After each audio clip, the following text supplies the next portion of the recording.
What's up, everybody, and welcome to Seamen on Film. It's a brand new movie club that we started, and let's just kick it off with the first movie we are talking about is Smokin Aces. I chose this movie as the first movie because it had an ensemble cast, so I figured there's going to be enough actors for everybody to enjoy. Do you guys need me to review the movie, or do you just want to get into it? You should probably do like a tiny synopsis. What do you guys think? Maybe just read the back of the DVD. Yeah, something like that. Yeah, something like that, or the IMDb, like.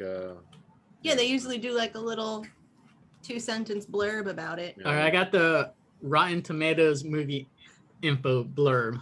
Yeah, there you go. Sleazy entertainer Buddy Aces Israel incurs the wrath of crime boss Primo Speranza when he agrees to testify against the Las Vegas mob.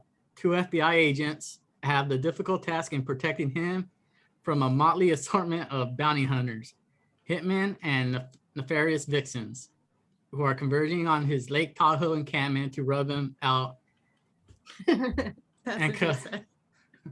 collect a hefty reward. To rub him out. Let's do first impressions. How about that? Okay. Andy, first impressions. Yeah, first impression, like when the first time we watched the movie or rewatching it? I think the first time we watched the movie, right? Sure. Okay. So the first impression of this movie, I would say it definitely lived up to the crazy kind of shoot 'em up adventure, whatever you want to call it, that the trailer portrayed. I think this was probably before trailers started really giving away too much of the movie, if I remember right. And you just kind of saw like it was, again, an ensemble cast, and it just looked like it was a lot of fun given the range in the cast and just all of who was in it. So that was my first impressions in brief. We have Sabrina here, my wife, and she's not a big cinemaphile like we are. So this is going to be awesome getting her perspective. Sabrina, what was your first impression? Well, I'd only ever seen bits and pieces of it until we watched it for this. And I never understood exactly what was going on. I just saw a lot of these wacky characters. But my first impressions of this, I thought I was going to be more complicated than it was. Like, I kept trying to read into the plot and figuring out what else was going to happen. But I feel like it was a lot more straightforward than I anticipated. But it was really fun to watch. And it was some really good actors and actresses before they like really blew up. So it was cool to see them as their like little baby acting days and stuff. So, I mean, mostly I enjoyed it.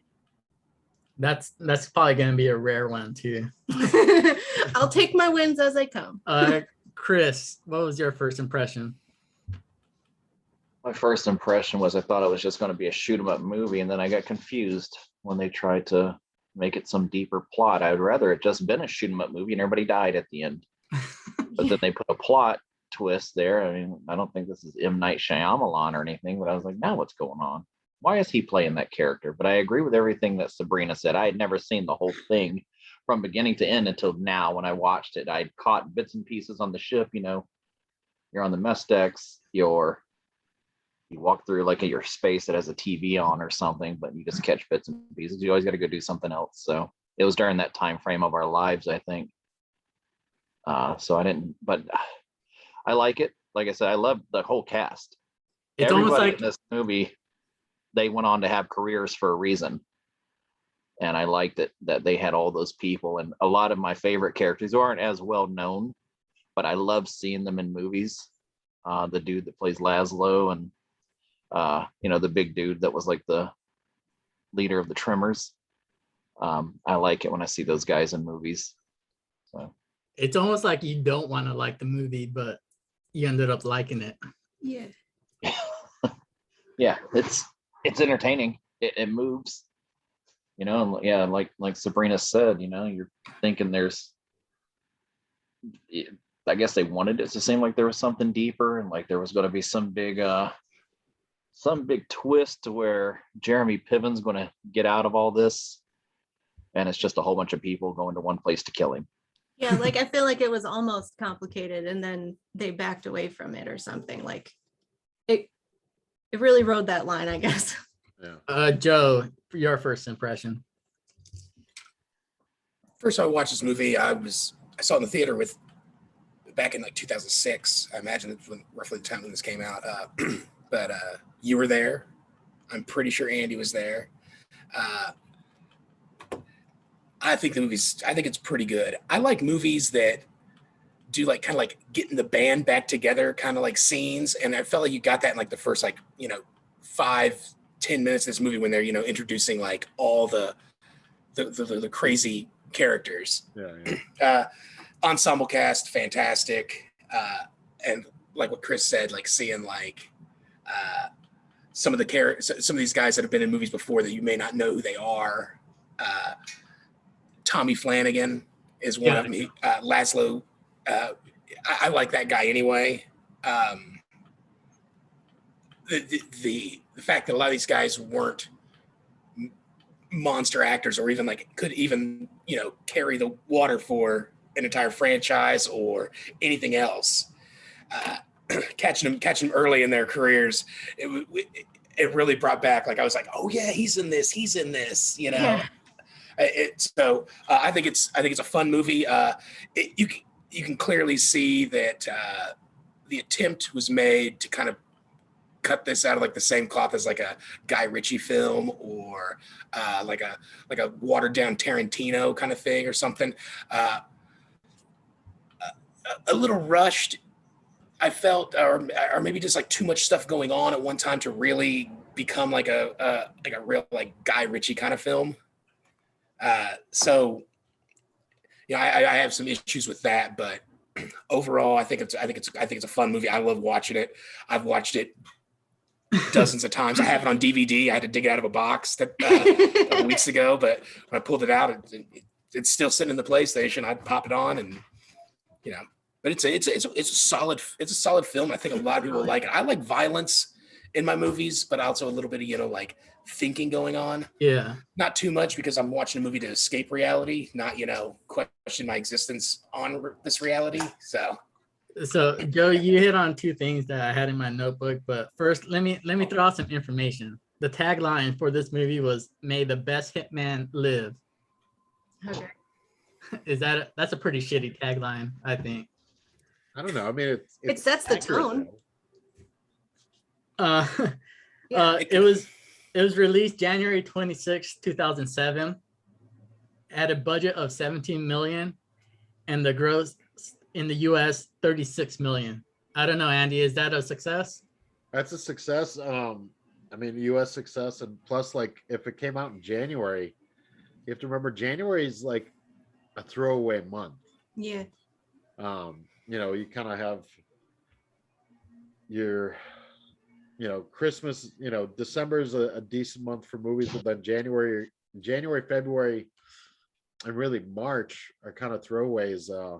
You already kind of had your push for the Oscars in like October, November. December really is kind of like that last push for Oscar films, and then kind of you're in the throwaway season. Nothing really good starts coming out till either late March or really till you start hitting the summer blockbuster season. Yeah. And sometimes sometimes you get the movie that just got delayed for whatever reason in productions or post or something that then comes out in that time frame, and you get kind of the gem every once in a while. Something like this that just kind of is good and was possibly a delayed release for whatever reason, and then it doesn't have a lot of competition because like you get a bunch of movies that are kind of garbage, and then you have something that's worth seeing, like it'll do even better in the theaters, especially with kind of ensemble cast or whatever. Just to put it into perspective, the highest grossing film that year was Pirates of the Caribbean: At World's End. And the best film of that year was No Country for Old Men. It was directed by Joe Carnahan. Are you guys familiar? No. Can't say that I am, but I'd have to look at what else He- he's done. He came. Let me see. I got it right here. He came off of doing the A-Team, and this is prior to him doing Narc. Huh. Just to give you guys some perspective, Yeah. which it kind of makes sense. I could. No, could. it said after doing Narc.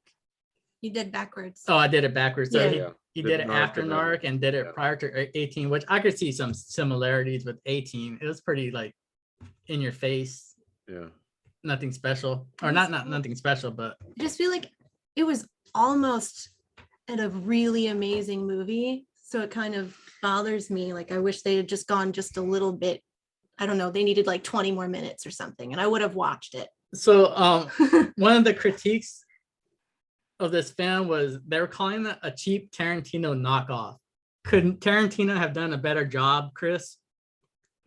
He would have made it more preachy. Like he Yeah. loved dialogue. It would have been a 4-hour-long movie with as much assassins. It definitely would have been better because I think he would have made the characters talk more shit. See, I don't know if I agree with that because, like I said, there's so many assassins that their table talking points would have been 45 minutes apiece. Yeah, he somehow pulled it off in Reservoir Dogs, though. Yeah. You know, a lot of talking in that. You know, he had to fit in a lot of action with it, though. But going with this Joe Carnahan guy, he's also the director of a movie that I want to see that's coming out this year called Cop Shop with Gerard Butler. Oh. And it sounds like it's exactly like Smokin' Aces, Hmm. to where everybody's trying to kill this guy in a prison. You have to hang up your notebook. He's got that boss level film that he directed or something that's coming out. See whatever that is. Go ahead, Sabrina. Okay, thanks. Jeez. I just noticed that the director and the writer, that's both Joe Carnahan, and isn't it not true that like oftentimes directors don't get to do their own movies? Or I mean writers don't get to do their own movies, like more often than not. Yeah, it's probably. I'm just depending. curious. You know, it's. I guess it depends on the. No, that's not necessarily the Yeah. case. It can. It's tougher to do, but it depends on kind of. How much pull you got? Yeah, how much pull or just kind of what the. But the did movie Narc is. gave him enough pull, I guess, to convince them? I'd have to see his whole discography. Yeah. Well, it could have I don't been know that, or the it could have been movies. like, well, they didn't know. You know, you have something that he had a budget of 18 million. Or something was the budget you said, Adam? 17, yeah. 17. So that's pretty low, even though it was 2000. Well, it came out in 06, so it would have filmed in 04, 05, and it's still kind of a low budget. when you compare Especially to, like you can't get any of those actors for 17 million these days. yeah. Well, not No. these days. And plus, you get probably, you pull on your friends and whatever else, and you get people into the casts, and you'll get people that'll do stuff kind of cheaper. I mean, granted, some of these people were earlier in their careers, but then you have some of the veterans like the Ray Liotta and other stuff like that. So it's all kind of working off of that. It's almost got that not really indie vibe, but like if you did it kind of Like an indie Quentin Tarantino? Yeah, from the studio real- where it was Real quick, Andy, could Tarantino have done this movie better?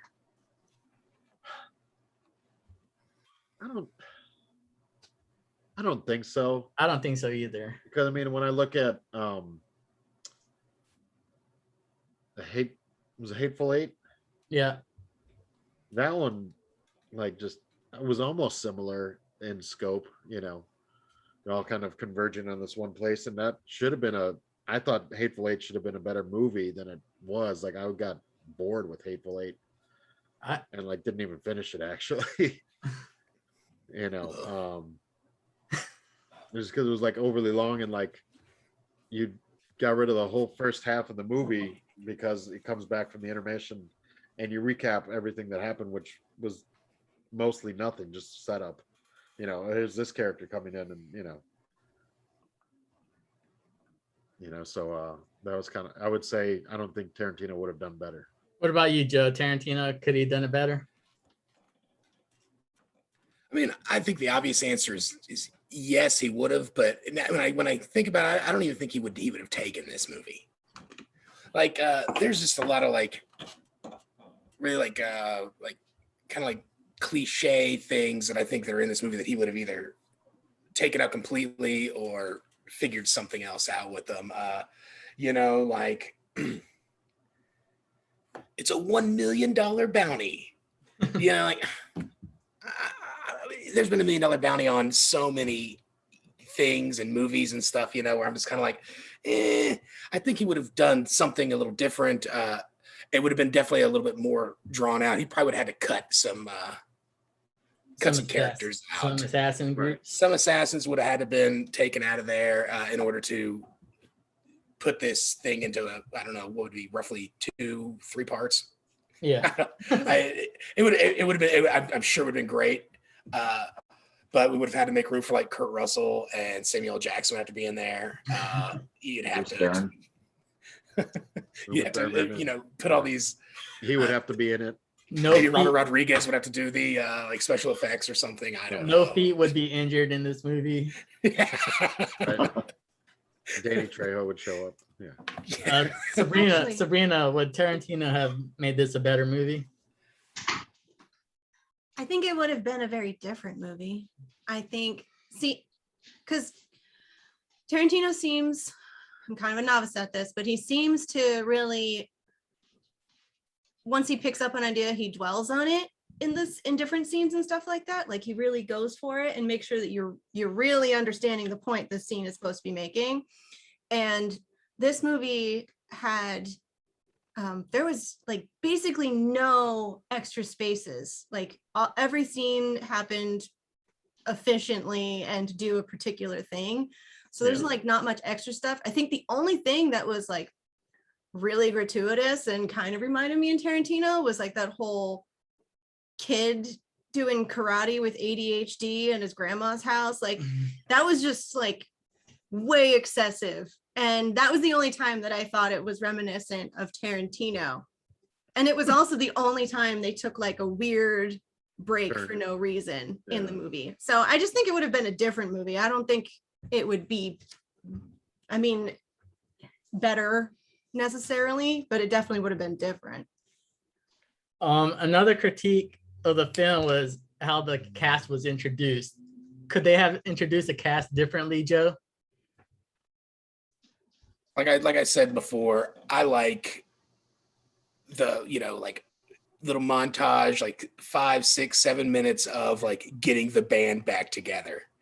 Yeah, I love when movies do that. I love when they like, when you got to get a crack squad, and they give us a little like 45-second to a minute idea, rough outline of the character, what they're about, how they came to be. And in that like 60 seconds, you either get it or you don't. So I really, I didn't mind the way they introduced him. I mean, how else are you going to do it? I mean, the movie's, it's not like an excessively long movie. Well, I don't even know what the runtime is. 120 minutes? Under 2 hours, right? It's under 49 hours. minutes. Okay. So in order to not, have this thing run into, close to a 3-hour movie, which in 2007, how many 3-hour movies were there? It seems like nowadays, like movies are roughly, like they're over 2 hours, running closer to 3 hours, and back when we were younger, they were, 88 minutes. Yeah. 90 minutes for a movie, and you were in, you were out, you got the idea, you're back at home. So I think that if they did something different, it would have taken a little bit longer. I didn't mind the way they introduced him. I thought it, bang, bang, bang, bang, bang. Here's what we're doing. Here's what their job is. Here's their story. Tiny bit. Enjoy. That's it. That's what I have. Andy, did you enjoy how the cast was introduced?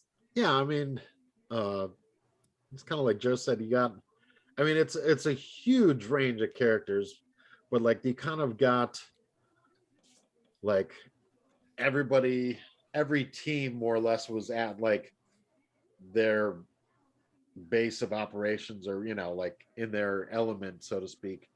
You get Ben Affleck's crew in the pool hall. You get the female assassins in the diner or whatever getting together. You got kind of everybody in their little area, and then it's like, all right, you know, this is the play, this is the hit, we're going after this person, big money, you know, you're the team to do it, kind of thing, and dispatch the goons. And you know, I think it worked out well enough. Like you had that little you know, face shot with the title, you know, of the main characters, more or less. um you know, Tarantino would have had a little bit flashier introduction. That would have been, you know, maybe something he would have done better.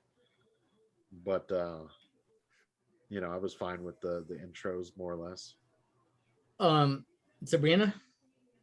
I liked it. It was efficient and told you the gist of what those different groups were and the different characters and what their goals were, and for the most part, kind of why they were doing it. Basically, like every little intro, they gave you just enough information to know who they were, and that's all you really needed. That was the whole point of it. So, intros, great. Chris. I like it. I like it when they do that. Show your face. It's kind of like, here are the Starting lineup. yeah, here's the starting line. Here's the people with the qualifications. And like, I don't know who signed off their quals, but this is the qualifications of why these people are good enough to go after this guy and deserve the bounty. You know what's on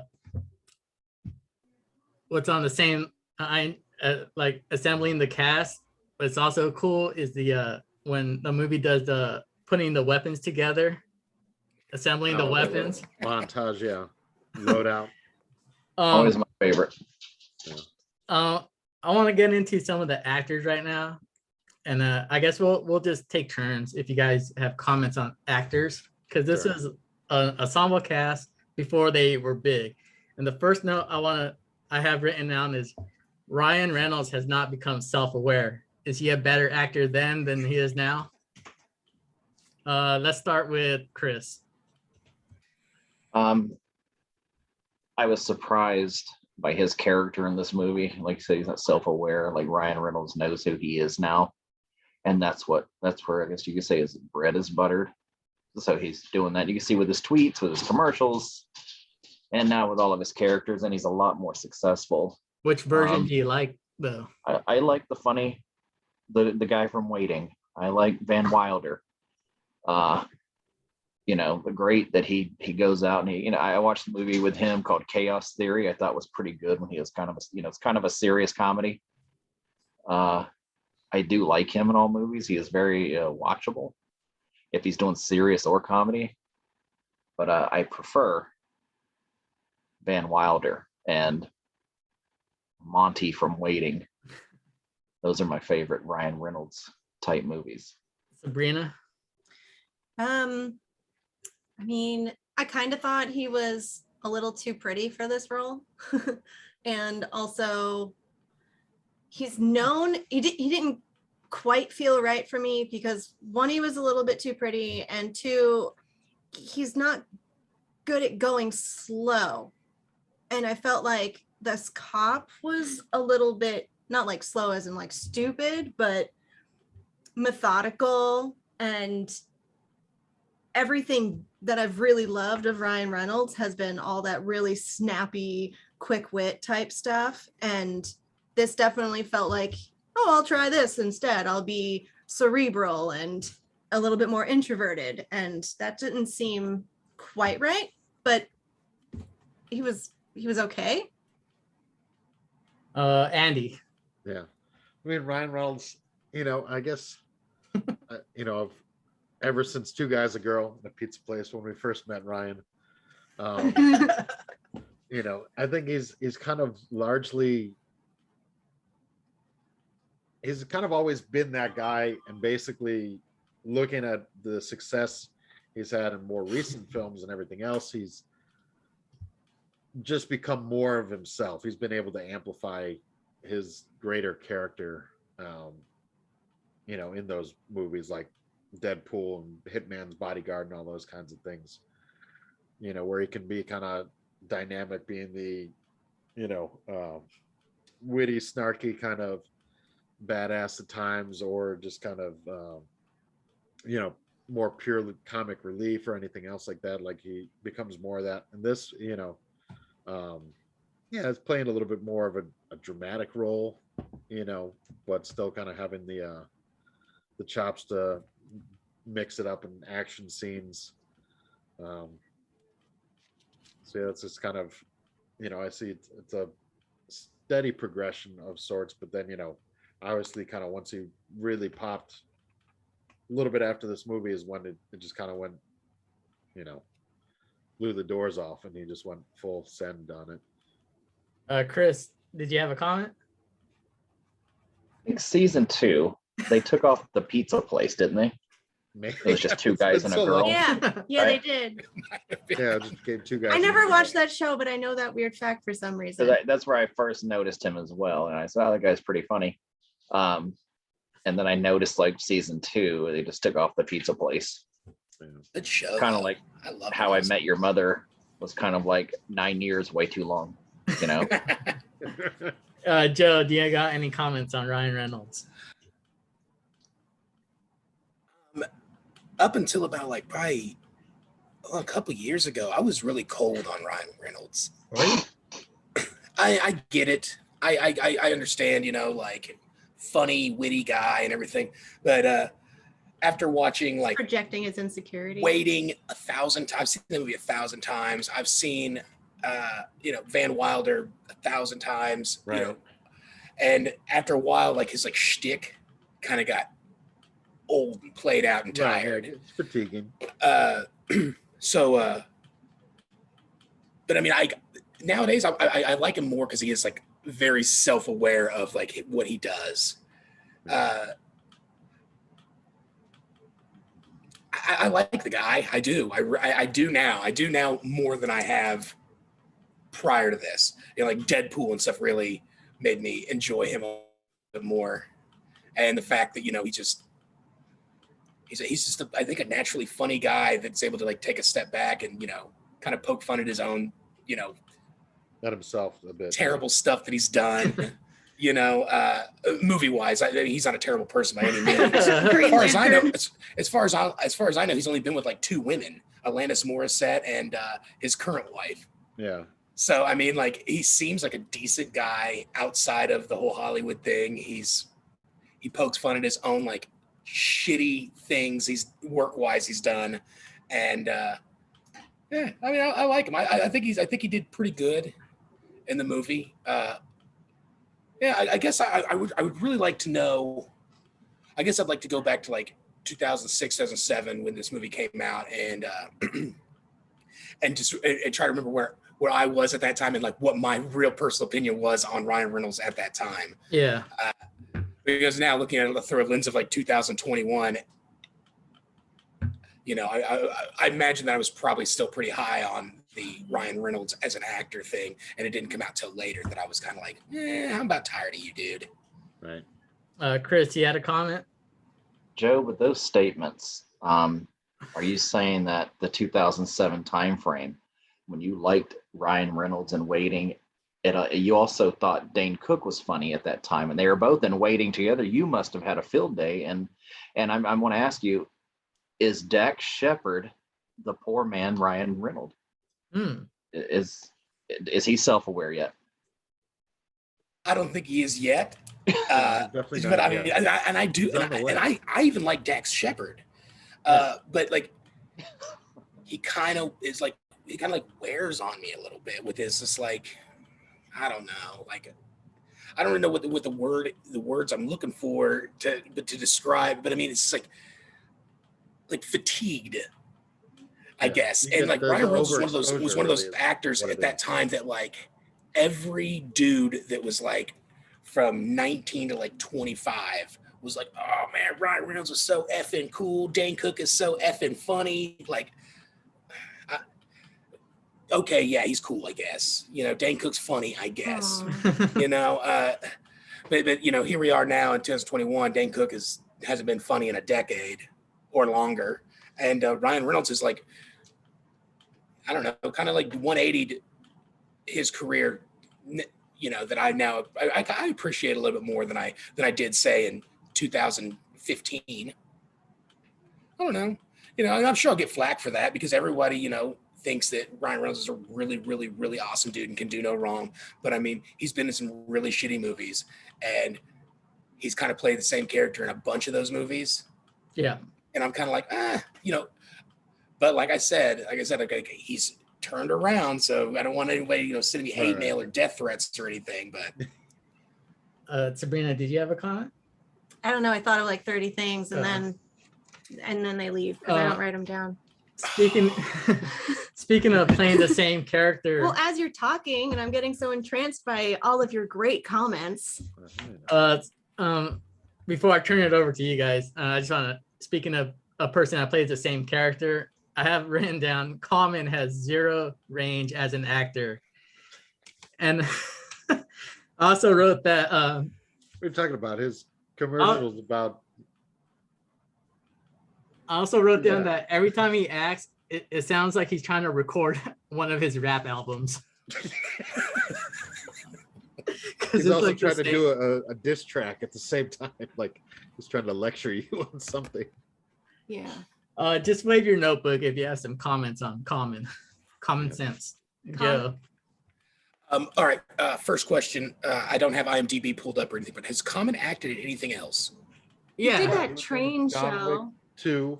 A ton of stuff. He does a lot of random shit. John Wick too. Yeah. Okay. Okay. And I also would like to say that like the sound of his voice is very like pleasing to me.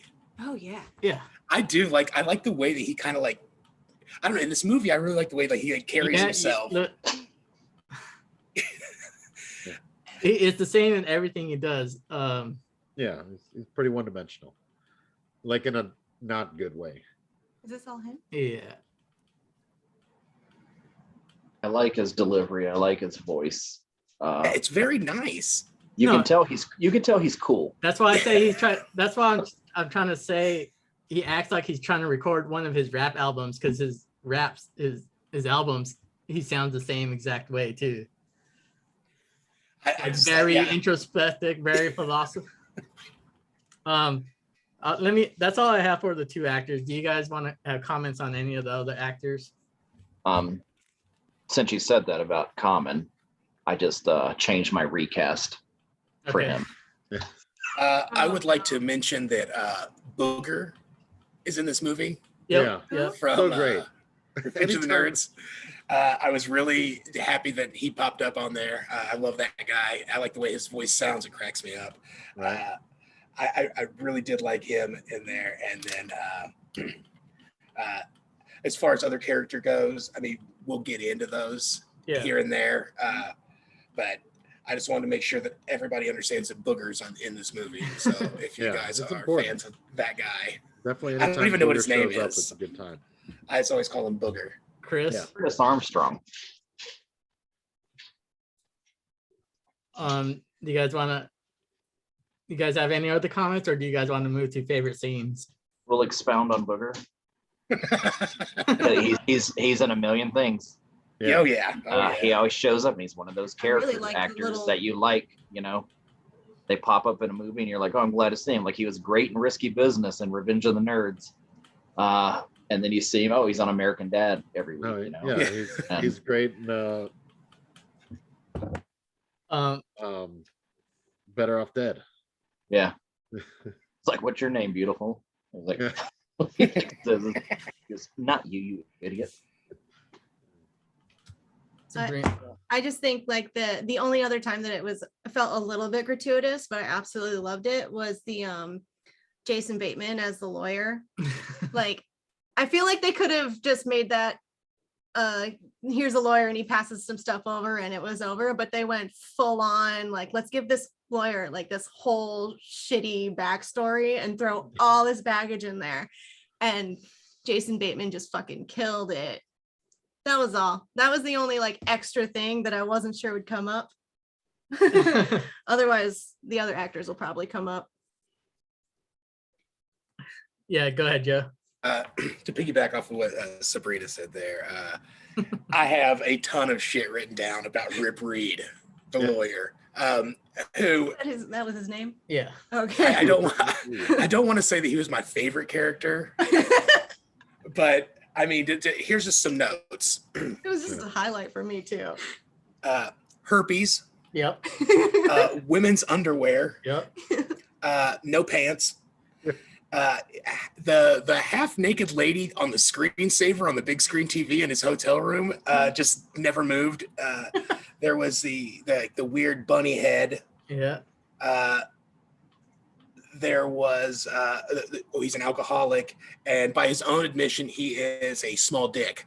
Yep. If I could have a movie about Rip Reed, I would like to know, almost like a Better Call Saul. Yeah. You know, Oh, where yeah. like, you know, everyone really liked him in that show, and then he gets his own spinoff or whatever. And Yeah. I could do with what happened in Rip Reed's life that turned him into such a gigantic, Oh my God, yes. Disaster. shitty person. Yeah. Yeah, Or just- I want more of that guy. And he looks so strung out and like, tired and sad. And Yeah. So sorry if I jumped ahead on anything, but I really, really enjoyed. I was just like the whole time he was on screen doing his, you know, seedy lawyer bullshit. It had me just cracking up, and I think looking around the room and trying to get context clues on who Rip Reed is, and I'm just like, dude, that's so weird. That's weird. Jeez, what's going on over there? Like everything in his hotel room was like skeevy and weird. I was captivated. Let's just move on to your favorite scenes, and I want to talk about the jizz jacket scene for a minute. I thought that was fucking hilarious, and the dialogue was pretty good. Like he's like, what is that on the jacket? And he's like, a cinnamon roll. Cinnamon roll. The roll of the cinnamon.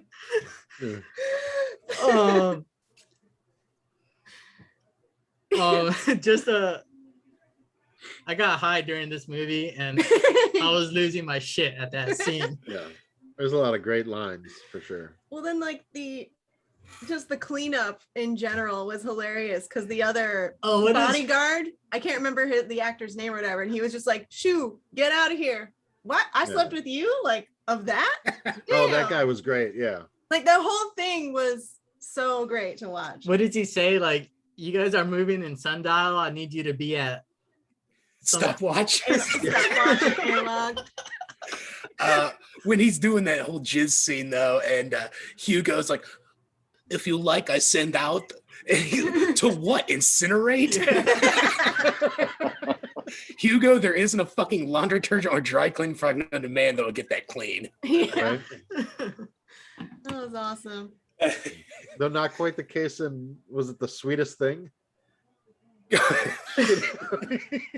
Where she had that jizz dress.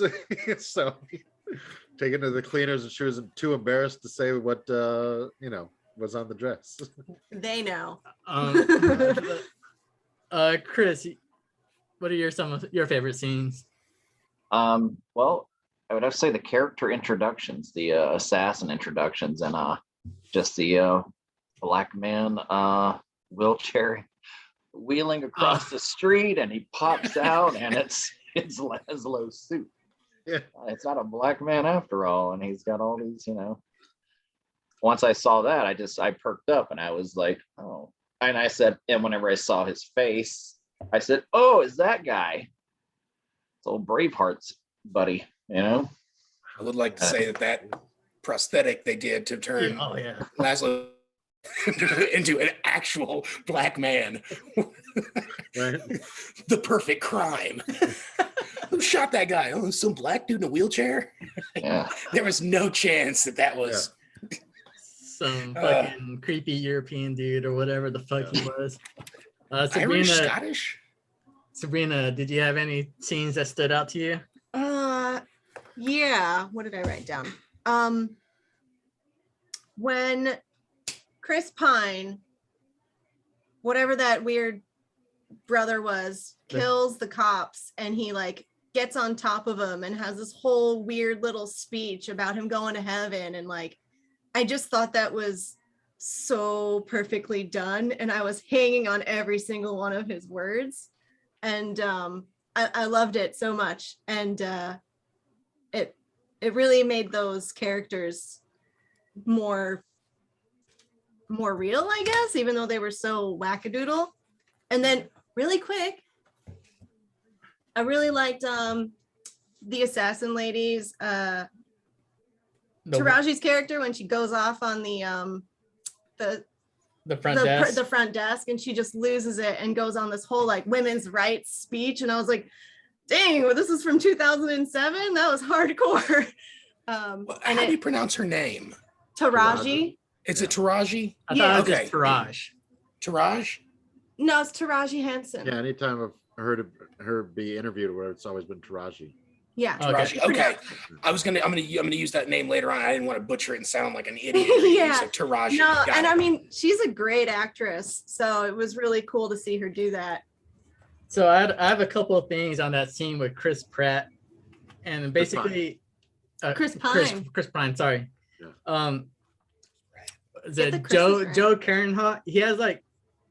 He did a really good job of centralizing killings. Like he did it with when what's his face killed the head of security at the Nomad, and he had that long, deep conversation. And I don't mean like sexualized. He centralized the killings. He like made it really Sensual. Okay. personal. And almost beautiful in a way. And then when Chris Pine, right? Yeah, Chris Pine. He did that scene. I thought that scene, remember, I was stoned at this point, but I thought that scene was freaking good. Like at that point, at 2007, who was a better actor, Chris Pine or Ben Affleck? Oh, Chris Pine. Affleck all day. Oh, Affleck was Affleck Chris to this Pine day. was pretty like new on a fresh face and like not really unknown, but he hadn't We done should all much. just raise our hands. that Like point. who? Chris Pine, raise your hands. I thought Pine killed that scene. Yeah, he was great. Just that scene? Yeah. No, better than Affleck in general. Yeah, acting in 2007, acting at that time. Yeah, 2007 Affleck was better. Yeah, No.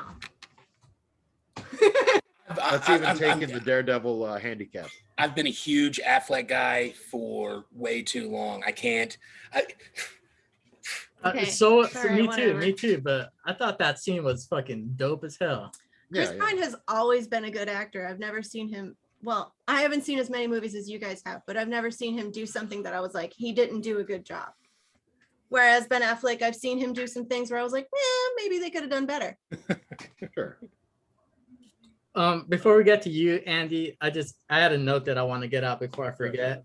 In regards to the jizz jacket scene, when It is Seamen on film. So when Buddy Israel was playing with the cards, he stuck a Joker card on Hugo's forehead.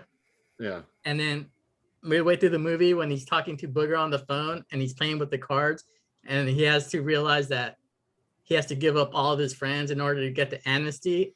And the last card he flips was a Joker card. So I think he's just signifying that he's the Joker at that point. But anyways, Andy, any scenes that stood out to you?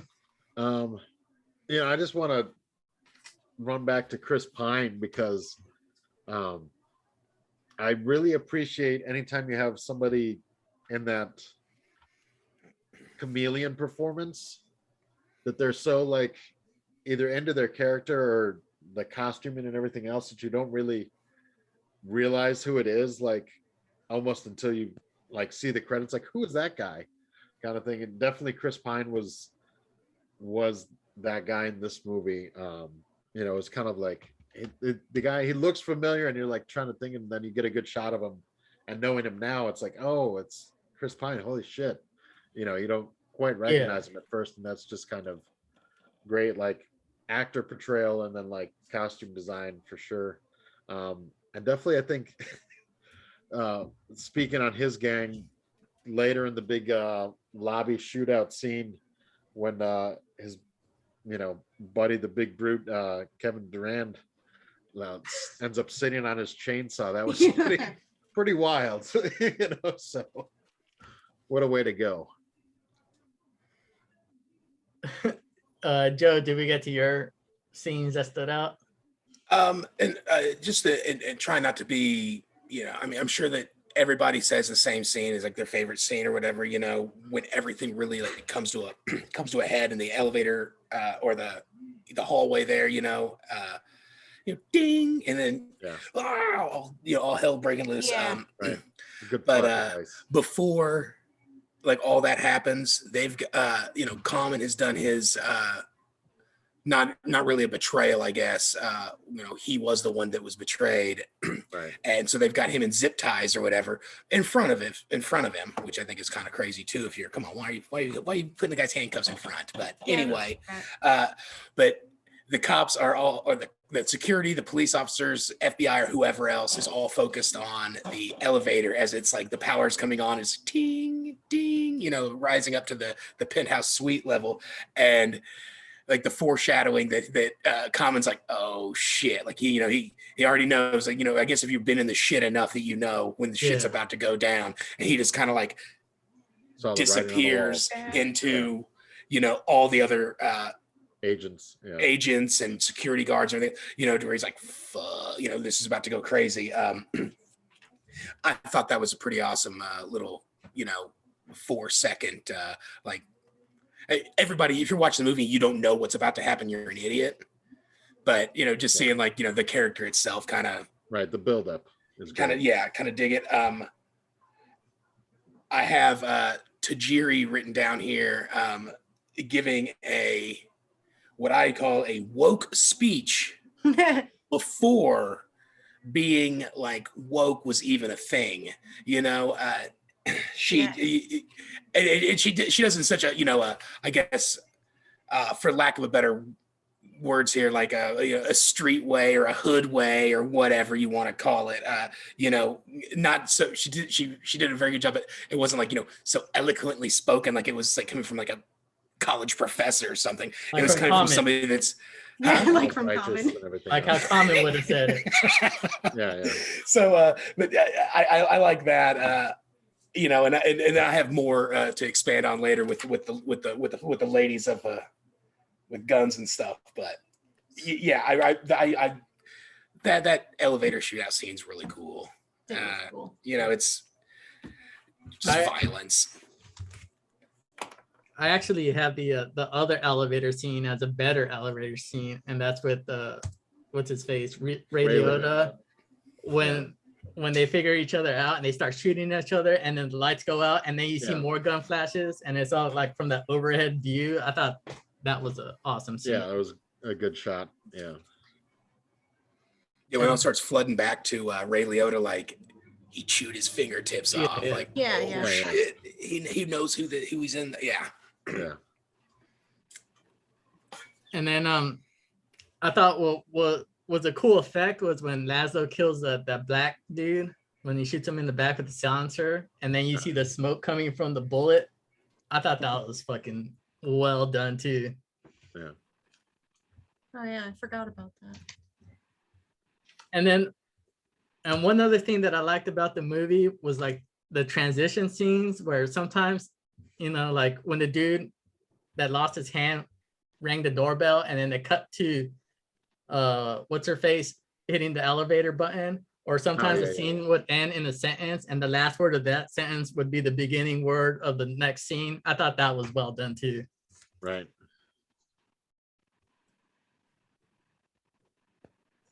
What else you guys got? I'm running out of notes. Do we go into our recast or our top 5?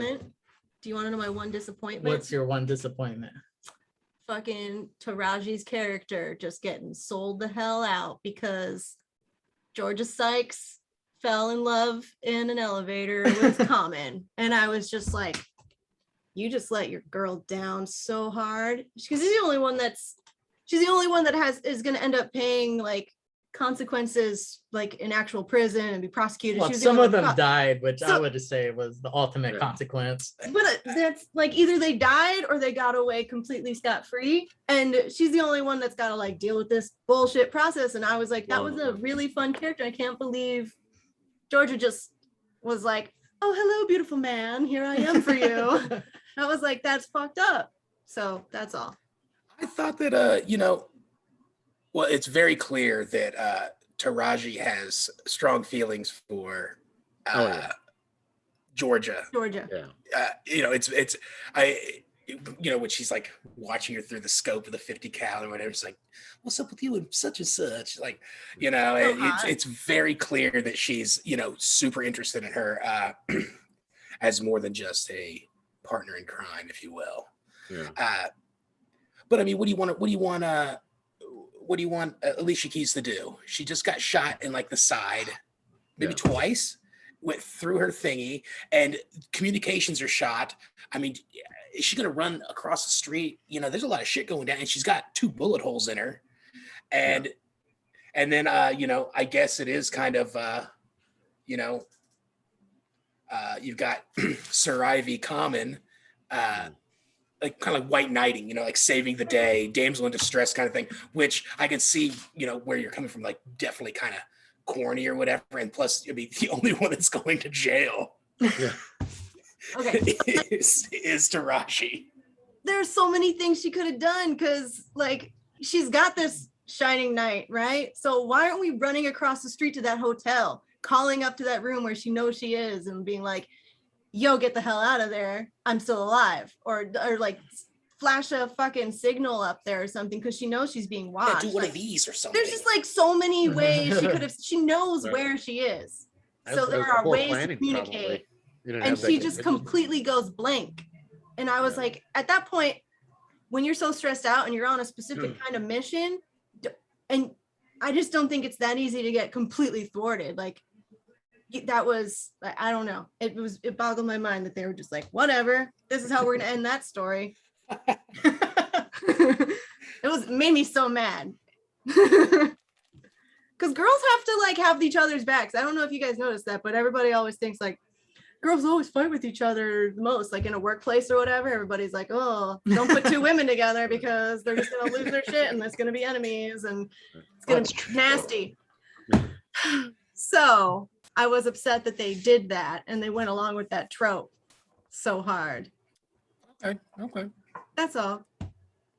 That's my women's rights speech, I guess. But you're right. 2 women in the same room hate each other. Oh, get out of here.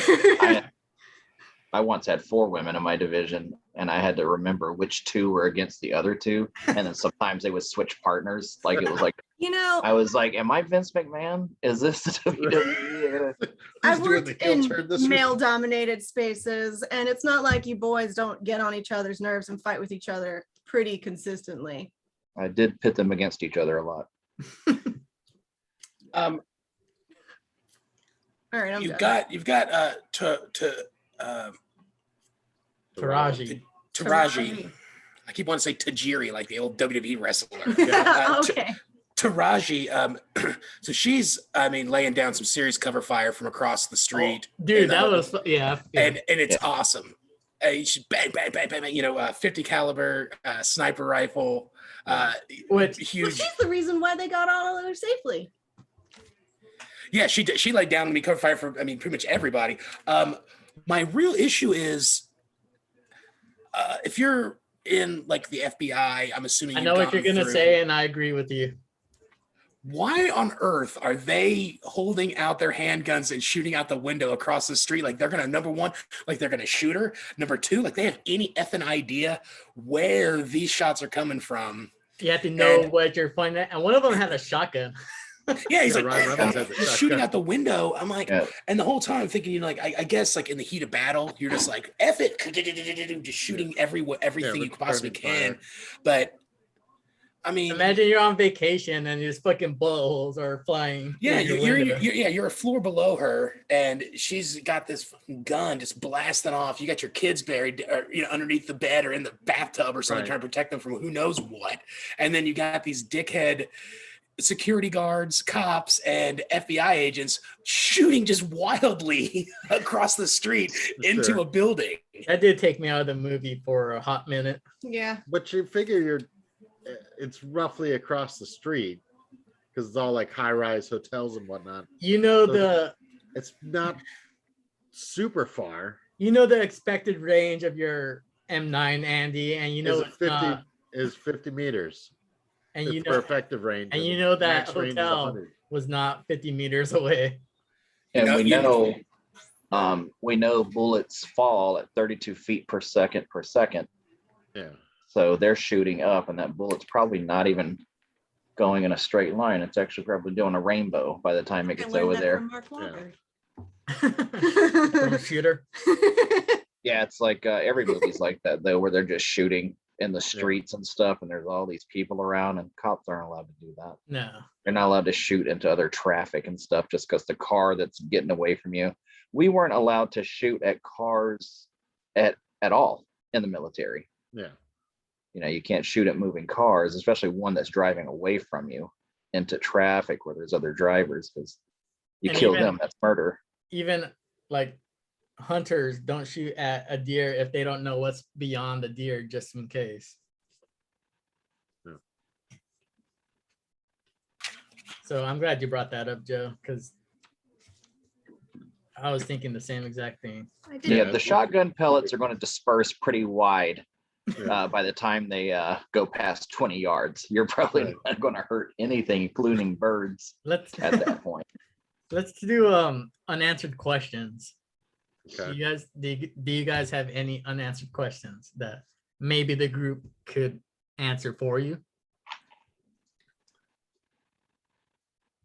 I don't Yeah, know. what happened? What was the Yeah. movie about there? You know, Oh. I was like, at the end, we're talking about Ryan Reynolds being too pretty for that role. And I'm like, no, he's not even making jokes. He's pretty serious in this. And at the end, it's like they had to make it the whole movie. There was really, they didn't really concentrate on the plot at all. But then at the end, Andy Garcia, in his best Colonel Sanders impersonation, tried to explain it, why it's so damn important to Ryan Reynolds' character that we got to do this. And I was like, oh shit. I don't know what's going Did on. have some sort Ryan of Reynolds was not Southern- and I felt like he was moving from a Southern lawyer in the middle of the panhandle of Florida to a Louisiana accent. And I'm just like, you're Cuban, Andy.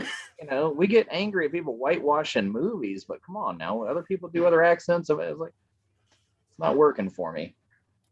Okay? It's Tender like, your resignation. yeah, It was you on tender par your with, resignation. The Colonel's 11 herbs and spices. yeah, It's definitely like, on par with oh. Daniel Craig and Knives Out, Yeah. Yeah. which was Like I said, outrageous. James Vanderbeek was better in Varsity Blues. Well, like, Who was that guy with Fast and the Furious Tokyo Drift? Yeah. That's the way he really talks, though. Is it? Oh. Yeah, like he's in pain. He can't talk. He can't do any other accent because his accent is so thick, and you always see when he's talking, it's like he's got the worst migraine, you know. And he's just like, yeah, let's just challenge you to a race, and you're like, are you okay? Are you in pain right now? And it's what's his name? It's like Lucas. Is it Lucas something? Lucas can't- I Black, can't- maybe. Something I know he's on NCIS New Orleans, and we can get into that as Navy guys later, but yeah, that's his real voice. It can't change. He can't do anything. Yeah. Doesn't have the vocal range. Does anybody else have any questions? Unanswered questions? questions. Yeah, I do have some unanswered questions. Like we had said earlier, I have a lot of questions about Rip Reed and the choices he's made in life to get to this point that he's at. Just so that I can be 100% sure here, the group of gentlemen, it was Peter Berg, Yeah. Ben Affleck, and the other guy. I can't remember what his name is. Are they're ex-cops, right? Or are they Yeah. active duty? No, X. ex-cops. Okay. They aren't even after the bounty. No. No. They are after a $50,000 bounty for missed court Skipping date, bail, yeah. right? Yeah. Yeah. Okay. So basically they're just looped in, wrong place, wrong time. Yeah. Yeah. Yeah, that was very Yeah. Okay. So then when we go through and we talk about No, they were completely aware of the assassins going after. They thought they could because get he them. does talk about El Estrago Or no, Right, no, I'm they sorry, do about the- Laszlo's suit or somebody. They Yeah, definitely they go do into the I that. knew these guys would be around. They just had the intel where he was at. They thought they had the intel where he was at before the and attack. had a small window to get him Yeah. extracted and get their $50,000 before everybody else found out where Yeah. Yeah. he was in Lake Tahoe. Yeah, like they had the biggest plan, which was nice, but then failure to launch. you They know? met the Tremors, and they apparently don't plan anything and just are maniacs. So you can't. No plan does well when you come up pure chaos. Right. Yeah. I did like that when they were introducing the Turner brothers too, and it was like, yeah, they ran that show down at something, something, something. It is like 17 people dead, 25 wounded, like, and they're just blowing everybody to hell. Another unanswered question that I had that I wrote down: the one-eyed Wu-Tang white kid. Yeah. Oh yeah, Give him his own movie. yeah. I don't know. That's a spinoff too, right? Maybe not his own movie, but at least like let me watch like him and his grandma on like a YouTube channel or something, like just they interacting Yeah. together. Because she didn't seem to give a shit about anything, and that little kid was like one of the world's biggest pricks. I'd have killed him. Chris, Hi, me dog. Chris. Did the grandma kill her husband or something? Or the parents? Like him throwing the ice cream sandwich in the tub was brilliant. I just thought, what a touch. I mean, who would have thought of that? Like, oh, you know what he should be doing? He should be eating like an ice cream sandwich and just throws it in the tub while he's threatening this dude that's dying, you know? And I just He's got thought those nunchucks and putting it right in his face. grandma's the most supportive grandma in the world, you know? Oh, look at him. He's just gonna go out there and kill you. That's all right. Go out there and kill some animals, you know. Yeah, the ice cream sandwich was a good touch. Yeah. I feel like it would have been great if he was like the child like crime genius or something. Like he was like he's just that weird like mastermind kind of thing that has all these henchmen, and just so happened the guy rolled into OG's house by mistake. Yeah, that kid for about, the fact he's only in the movie for about 90 seconds to 2 minutes really made an impression on my life. Yeah. He was just so off the wall and weird. Yeah. And yeah. What do you think he's doing today, like now? It's like, I was that one-eyed Wu-Tang kid. He's probably super you know, normal and like doing has, like, a choreography for Cobra Kai. He should be Yeah. shooting up high school somewhere.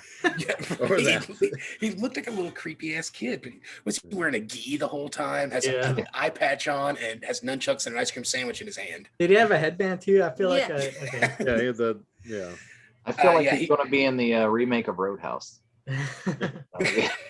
Yeah, he was a pretty funny little dude. Anything else, Joe? Unanswered question wise, no. I do have something I'd like to discuss with my friends here about some characters, but We'll get into it. Sabrina, you had an unanswered question? This is more about like acting method, I guess, because Laszlo She hasn't even started. not even come on, man, give me a second here, because Laszlo goes in disguise as Hugo, and so I'm wondering, was Laszlo wearing a shitty mask the entire time and pretending to be Hugo, or did they just get rid of Laszlo and Hugo was Hugo?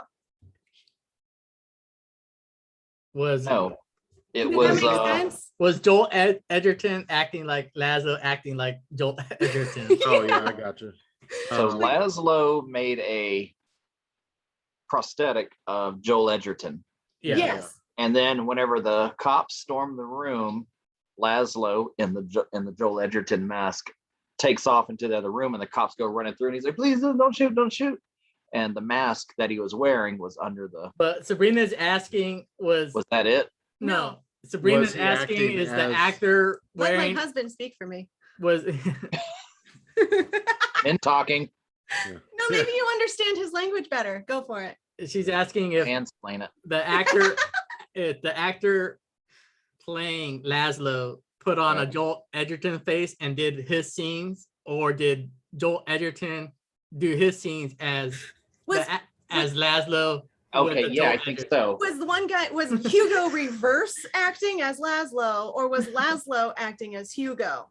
Face-off Think- situation. Yeah. I think it's Joel Edgerton. What I would have liked though is that in that scene, cops were in there just kind of evaluating everything, and somebody would have picked up the jizz jacket. This is a nice jacket. You know, if we take this, Just calfskin.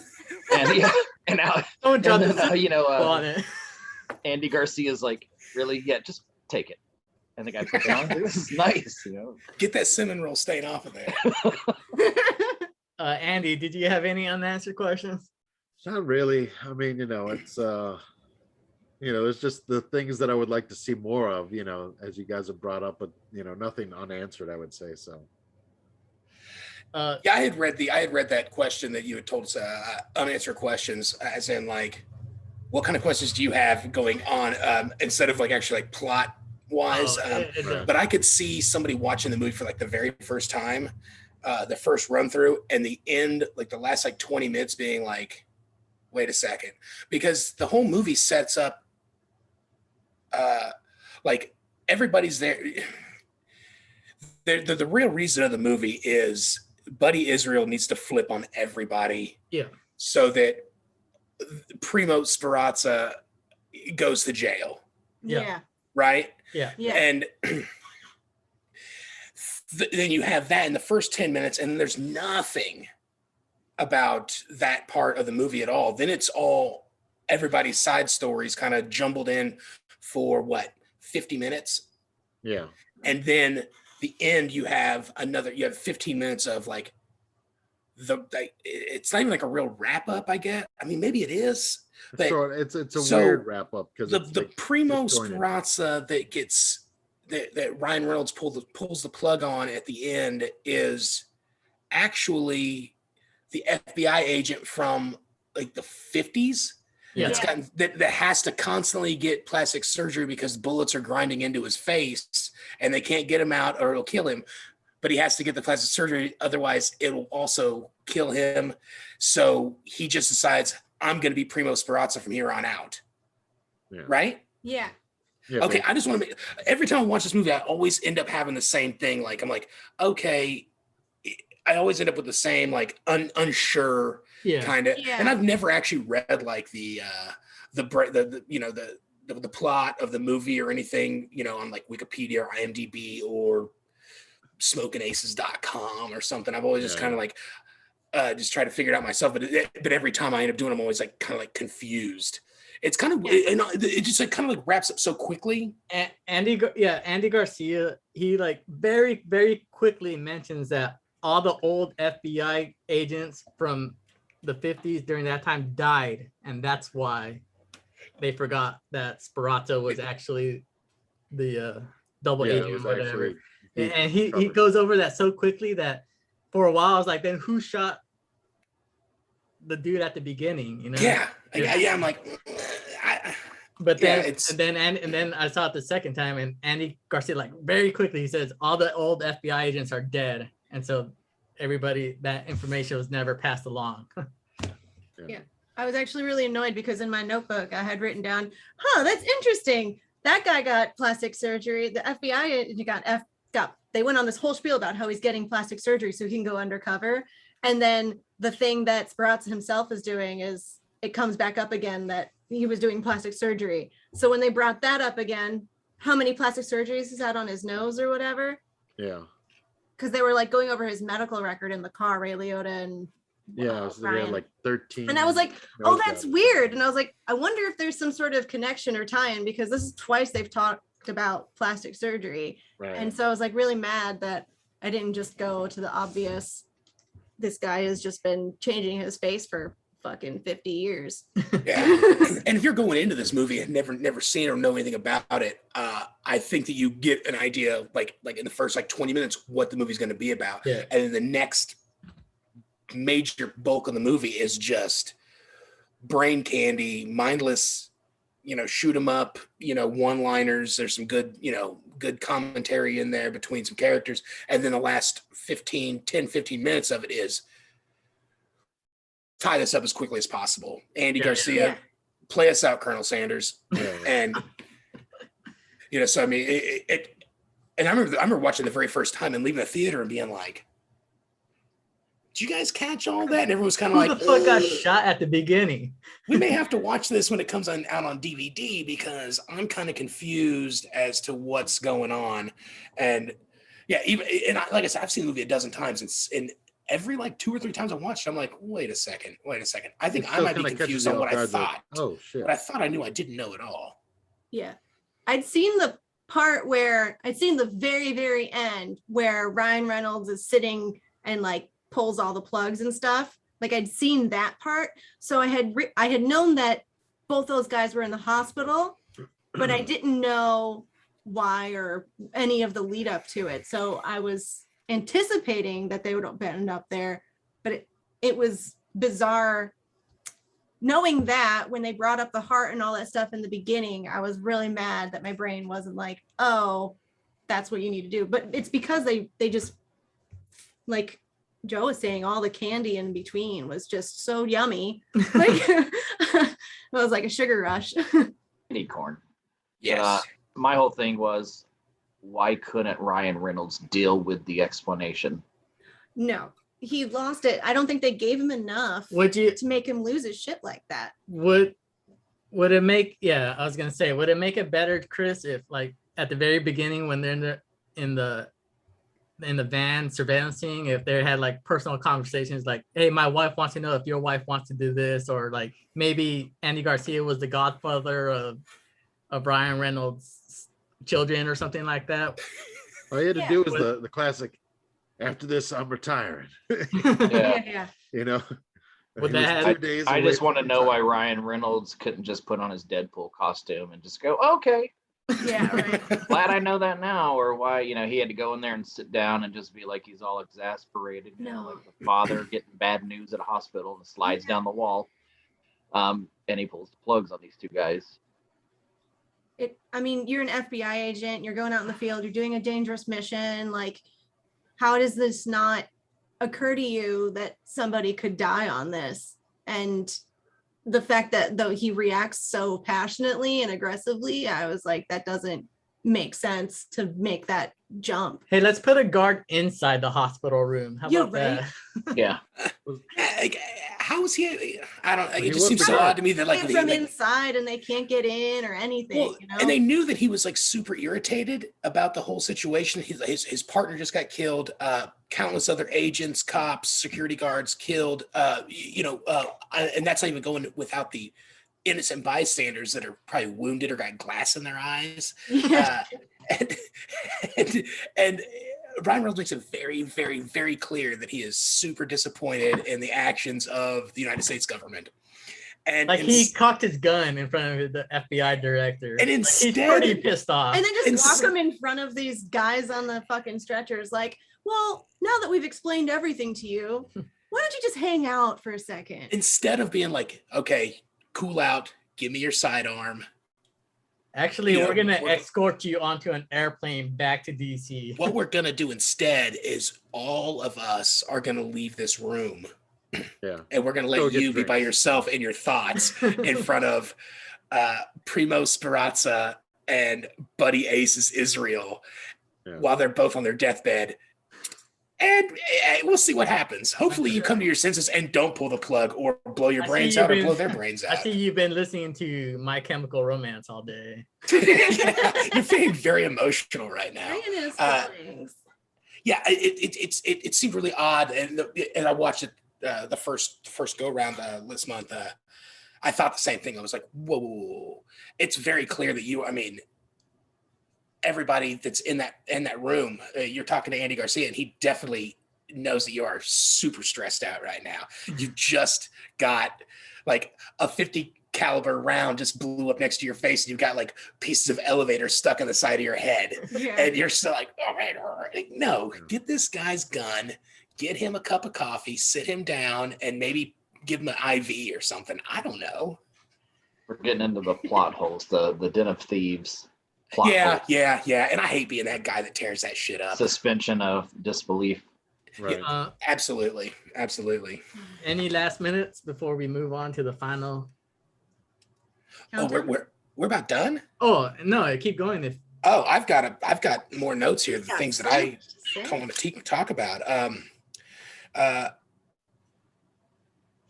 26 minutes and 53 seconds into this movie. Does anybody know what happened? what? No. I figured Chris might know. Ben Affleck was killed. Wrong. Oh, You saw some breasts. Oh God. You guys were on Boob Watch. I wasn't until that, and Well, I was it like, you know what? I think just as like a funny thing, I'll just throw that in there. Right. But yeah, it's Joe about the is taking 26. on the. How many boobs did you see? What did he say? Well, it was two, but it was on the same person, so it was just one pair. Throughout the movie, did you keep track throughout the movie? Like how many times your like teacher says during a lecture?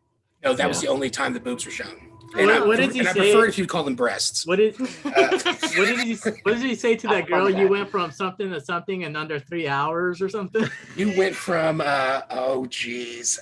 And see, I've got a bunch of windows here pulled up on my phone because I was waiting for us to do our favorite quotes. And Oh, there's a couple good quotes in here in this movie that I would really like to discuss. But you went from I love how what did he so say love to this her? Oh, he said he took down notes like crazy. I was moving too fast. I felt like if I stopped to write too many notes, I wrote like 7 things down because it was moving so fast that if I stopped, I wouldn't be able to ever do it again. And I'm not the type of person to keep rewatching a movie because I ended up rewinding the movie. It took me seriously on that Friday. I took Friday night off. I sat at home. I ordered Taco Bell. I got a case of beer. I got really weird with it at the house by myself. Well, I would have, but Adam was like, he kept saying he was high. So I felt like if I told him to stop and rewind too much, and it was late at night and I'm a baker, so I was going to sleep. Yeah, it took me like 3 hours to watch it. Yeah. I went hard in this thing. I mean, I rewound it like I'd go like 10 minutes back and then watch a scene again. Oh, wow. I will say, while Joe's looking up his quotes or whatever, the ex-cops, the second thing I wrote when they were introducing it was like the ex-cop are least likely to succeed. Like, Okay. so I was very proud of that prediction. I figured they must have been some sort of gag. All right, Bernard Beanie Alfonso. He says, "Damn it, I didn't realize how fucked up I was till I just saw your ass girl. You went from Beyonce to Bigfoot in less than 6 fucking hours." The hooker then says, "Fuck you, pussy." To which Beanie responds, "Hey, we did that dance, bitch." Oh, yeah. That was great. My favorite quote was Jason Bateman. I don't know it, but it was Jason Bateman's line when he was describing himself. Oh, when he was being all ridiculously self-deprecating. Yeah. Yeah. You got that one, Joe? I bet you guys got a lot of stories, right? I don't. I grew up soft with the private schools and the little blazers, and everyone talked things out, No one ever threw any blows. So to this day, never punched in the face. Imagine that. I'm pretty much a panty waste. I don't say this to be self-depreciating or self-deprecating. I just, don't have much of an opinion of myself. I'd much rather be like you guys, bar fighters and big swinging dicks taking care of shit. Sadly, this is it, It's disgusting. Thanks God, dog pile of piss poor physique on top of a small cock and hereditary alcoholism. Appreciate it. I'm babbling. I do that on a drunk. Can you imagine memorizing that? So like that's the thing that gets me is that this guy literally had to memorize this while acting like a completely whacked out of his mind. I think he's given that speech before in his life, though. It's possible. I have, you know what? I'm going to save my quotes till everyone else does their thing because I've got like 3 that I really enjoyed, and I'll let some of you people who might have just one. Any favorite quotes, Chris? No, I did not write anything down. Then I realized I watched this movie way too early. But no, I didn't write any. I mean, we all kind of think alike. So any of the quotes we brought up basically at this point, there's a lot of great scenes. Like there's nothing quite as open for comedic quips and stuff as the ushering out of whores from a scene. That's always great, or anything of that nature. So I mean, the comedic gems are appropriately spaced out and like peppered in, I would say. So Sabrina. I was just the only thing that my favorite part of dialogue besides the Jason Bateman stuff was the Taraji as Charisse going off at the hotel, making sure that her piece was said and that woman took care of herself. She's like, as a bitch, doesn't that shit just piss you the fuck off? Like, And I was like, where is this thing? I was like, where is this quote? That's got to be on here somewhere. All right, Joe, bring us home. all right. So I'd like to start off with a little bit of I'm going to go on a little like tangent here. I know that I probably don't come off like this type of person, but I've always been a huge fan of like strong women characters in movies. If it's done the correct way. I don't like, say, like Queen Latifah in The Enforcer. I think that's ridiculous. I think that she's too old and she's too overweight to be beating up men. But when I think when a woman character is built, number one, I think that the way that like that Enforcer or whatever that movie TV show is, she has it. Equalizer. That's it. I think that's panders so hard that if I was a female, I'd find that offensive. Yeah. I think that's ridiculous and stupid when they do writing like that, just for the sake of trying to like shoehorn in a strong woman character. My father always has been a big fan of like strong women characters. Growing up, I liked the movie Long Kiss Goodnight. I like La Femme Nikita. The TV show was good too. I like was it Fury Road? Oh yeah, Charlize Theron, Mad Max, Fury Road or whatever it is. I think that when a strong woman's character is brought in the right way, yeah, I mean, it can be done very, very well.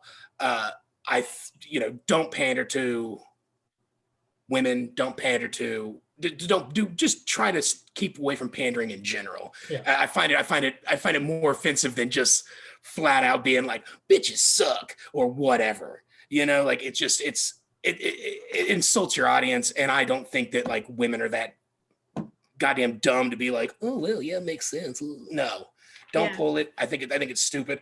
With that being said, these two chicks were fantastic. Mm-hmm. They were able to succeed in what I'm assuming is a man's world, being an assassin and all. I don't know. I mean, I'm sure there are women assassins. What about their handler? Their handler, I loved her too. The one that's actually leads into my probably my second favorite quote of this movie. When she says, "Shit might get hot, might get heavy." I say, "Cool." Because I got two of the hottest, heaviest bitches alive. Yeah. And when I saw that, I was like, oh man, and it really helps that like Taraji is cute. I think she's an attractive woman. But Alicia Keys has been one of my favorite women since the late 90s. That girl is on fire. Tell us what you really feel. That's not the same girl, is it? Is that the same song? Did she do that song too? Yeah. Huh. I don't even know her catalog anymore. After she falling in and out of love with you or whatever. But I just know, playing the piano.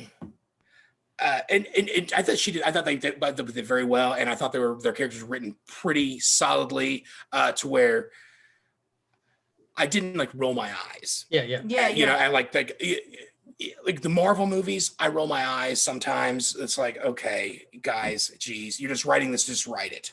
You're not trying, and so with that being said, this movie with the only two females in it, with the exception of the grandmother that was taking care of the one-eyed Wu-Tang kid, good stuff. And that quote that their handler had was really good stuff. I will follow with my two other quotes once Chris and Sabrina do their little piece, and I'm gonna grab a beer.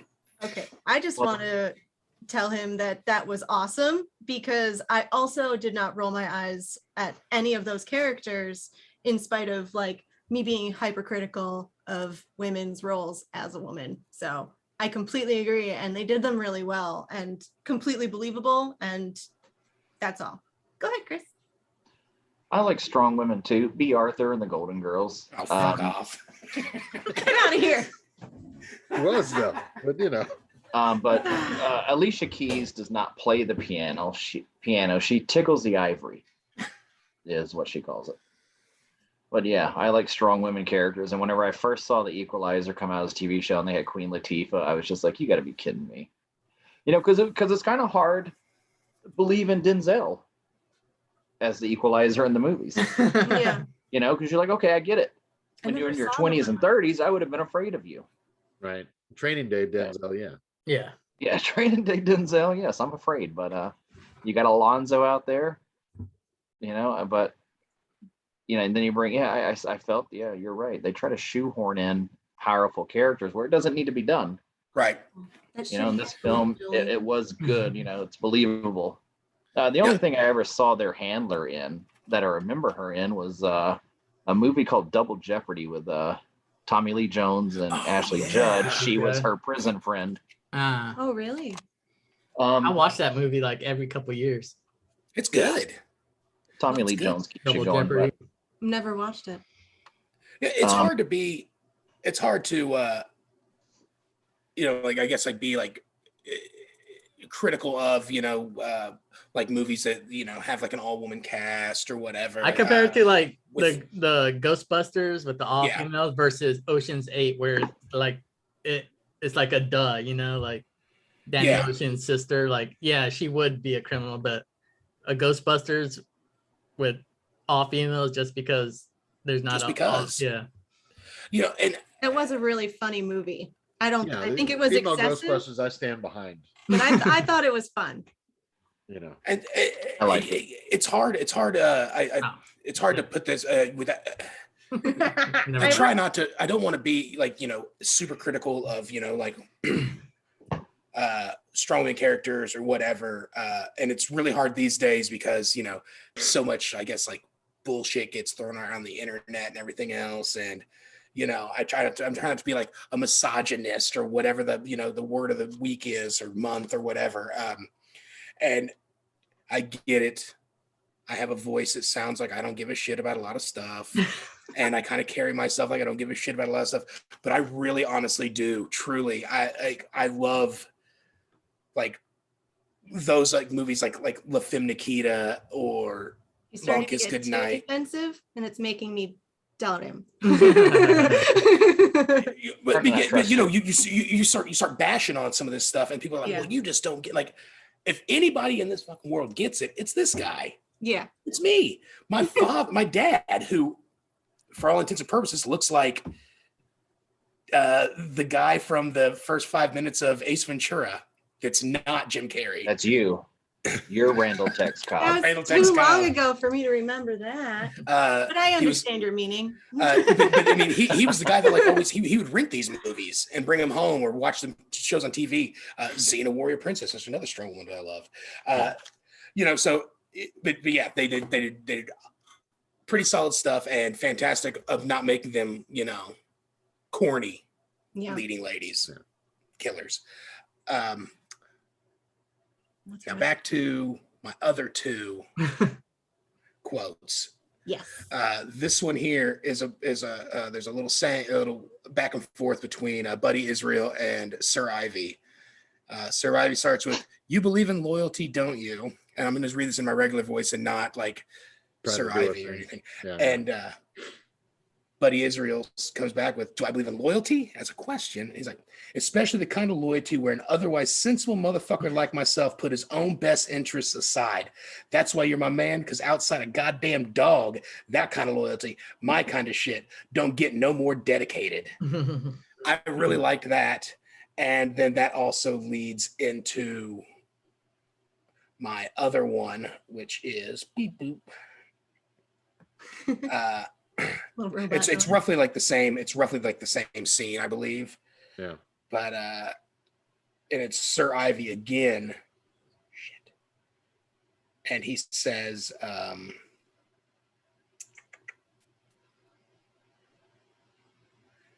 You see, this is one of the rare moments where your ass gets to be completely honest. And if I'm asking you what you said to Mecklin, assume the shit is rhetorical. Assume I already know.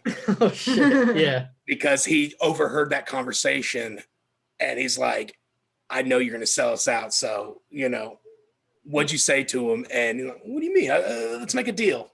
Yeah. Assume I already know what you said. Do you think had Common heard the answer he wanted to hear, do you think he would have deaded him right there on the spot? Or do you think that he as soon as he tried to escape? I think that as soon as he heard The truth. Buddy Israel on the phone to Mecklin, I'm pretty sure that if he wouldn't have heard that, it'd been business as usual. But I'm talking when he says, assume that I already know the answer.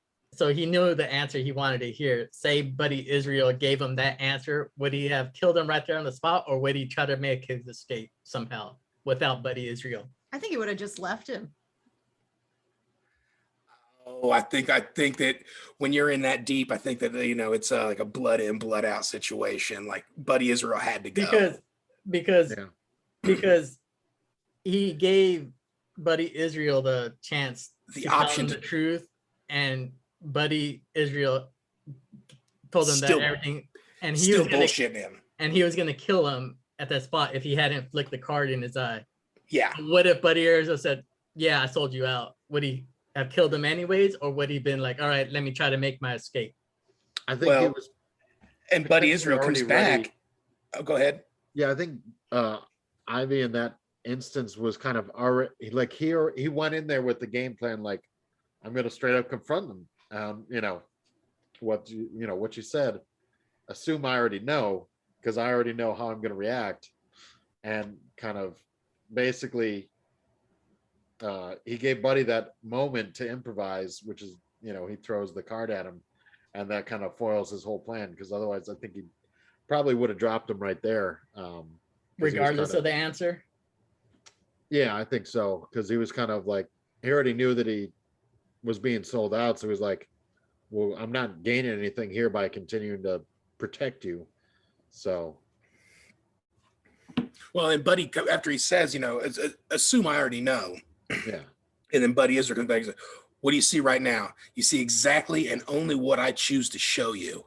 That's the illusion, Ivy. That's the lie I tell your eyes, making the magic happen in the moment, in that split second, but seeing behind this motherfucker and knowing that it's all bullshit. Ivy retorts with, yeah, you want some bullshit? Buddy says, but I can shape it, I can shift it, I can make it as real as this room. That's why I'm valuable here, Ivy, and that is why you are not. Oh, yeah. So like Buddy still thinks he can get out of it somehow, some way. Right. Oh yeah, because he's always got, he's always got another backup plan. Card up his sleeve. Yeah. Ew. But do you think, and then knowing that, does Sir Ivy think that Buddy also has a trick up his sleeve, or does he think that no, Buddy's going down and so I'm going down and everybody's felt at that moment it was like he had him kind of cornered almost. He's been doing the dirty work for Buddy Israel. He's the one that's been him and the other Beanie. Does he see that he's actually cornered and has nowhere left to go? He's got no more tricks. I think in that moment he wants to know if, I guess, like if maybe they were friends. Yeah.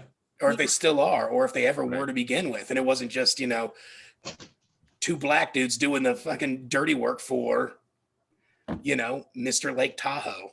Yeah. He was like 9-time Vegas national champion or whatever the fuck, entertainer of the year, something like that. I mean, like he's hot, he's big man on campus, and he's got two dudes that have been doing, their hands have blood on. They are going to jail. They're going to spend the rest of their lives in jail. They've killed people for Buddy Israel. He's just ordered it,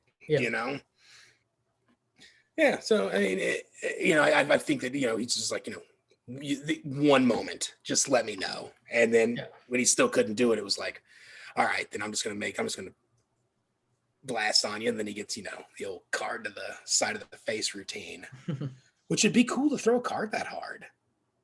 It's possible. I used to do it. Oh yeah. Yeah. Did you throw into a pillow like that? Yeah. Like next to a jizz-stained calf skin jacket? Yeah. Right in between some butt cheeks, basically. All in birthing.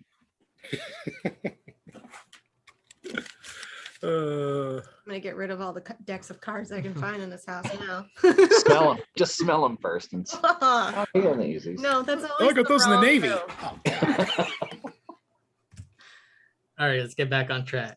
You guys, Oh, we Seamen picked deck. Adam. what else you got, Joe? Actually, as far as quotes and stuff go, and some scenes that I liked, we've hit on pretty much all of that. I mean, keep in mind, I can piggyback off of just about Yeah. anything because I mean, I did take extensive notes, and like I said, it took me like 3 hours to watch it the other day. And I took Look, it you very wrote every line. seriously. Huh? Did you write every line down? No, I just happened to like. I mean, I wrote He's got down. like 10 windows open on his phone. He bought the said. script off of eBay. Yeah. I just took notes by doing like if I did quotes, I just put like the first like 4 or 5 words Yeah, and like yeah. dot dot dot, and then just looked them up later. Yeah, yeah. Do you think I this would be a better book? I'm just kidding. I know how It's we actually not a bad idea. I think it could have been a Oh. good book. It'd been very interesting. I mean, you know, the book could also be 900 pages. Yeah. And you know, have broken down chapters. I think it could have been a very good book. To answer the Yeah, question, there we very go. short. Yes, very good book. I thought you guys would. What about a Yeah, that. Netflix series? Yeah. Yes, 100%. I think it'd be a good Netflix There's so many series. side stories that you could Yeah. go off of this too. You could really go on a tangent, especially with like between the, you know, the sleazy lawyer and then the ADHD kid with the crazy grandma, and you could just go off on all these tangents. And that cop, he just disappeared for a while. You didn't know what happened to him until he just showed up at the parking lot. Like, there's a lot of extras you could put in there. And that's bet actually a it's- pretty good little scene there too, with the 2-fingered cop, or you know, when he Yeah. shows back up at that parking garage. Yeah. Yeah.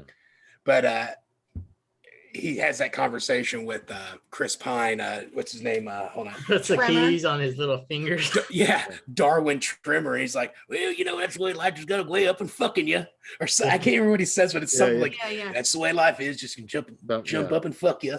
Like, all those the Trimmer brothers are pretty rad little characters. Yeah. Yeah, they were pretty funny. But the Darwin, the leader, Chris Pine, I liked him a lot. I thought that he was pretty funny. And my roommate has never seen this movie, and he walked by when I was watching it, and he was like it stopped and like had to like take a second. He's like, "Is that Chris Pine?" That's I'm what I'm like, saying. yeah, That dude, that's- chameleon. Yeah. It's like, that's Chris Pine in like 2007, 2006. Like, he had, I don't even know what he had done previous to this. Doesn't matter. Yeah, not as much. I mean, he still looks, you know, pretty cool, man. He was awesome. I thought he was good in that movie. He was pretty funny. You know, what do they do when they open up that elevator and the 3 Turner brothers are in there and they see Georgia, and they're like, Oh, like Yeah. making all, Oh, yeah. They're like making a prostitute. yeah. Yeah. And she like, holds, you know, flips them off or whatever. Yeah. What else? Oh yeah. that was Chris Pine's 7th movie. He started in 2004. Wow. Okay. Father's famous for his role He in was in Chip. the Princess Diaries. Who's his dad? His dad is Robert Pine, I think, maybe, but he was the commander in Chips. Little Eric Estrada. And Robert Pine. look Sergeant at the eyes. Joseph. Look at the blue eyes. Sergeant Joseph His eyes are gorgeous. Getrayer in Chips. No matter what movie he's in, I'm always like, oh yeah, you can just get lost in those baby blues. Horrible Bosses too. He was good. Yep. Any more last minutes? I'm not trying to rush anybody, but No, I still think that we need to do our order. yeah, And exactly. That's what I'm. Okay. Yeah. Sorry, I don't mean to. I took it way too serious, I think. You're such a nerd, and I kind of love it. Keep it up though. Keep Makes it me up. want to be more serious about it too. Do you want to Forcing me do? take better notes? Do you want to do recaps first or top 5 assassins? I think that I would like to do top 5 assassins first. If it was if I have the choice. Anybody? Yeah, I'm fine with that.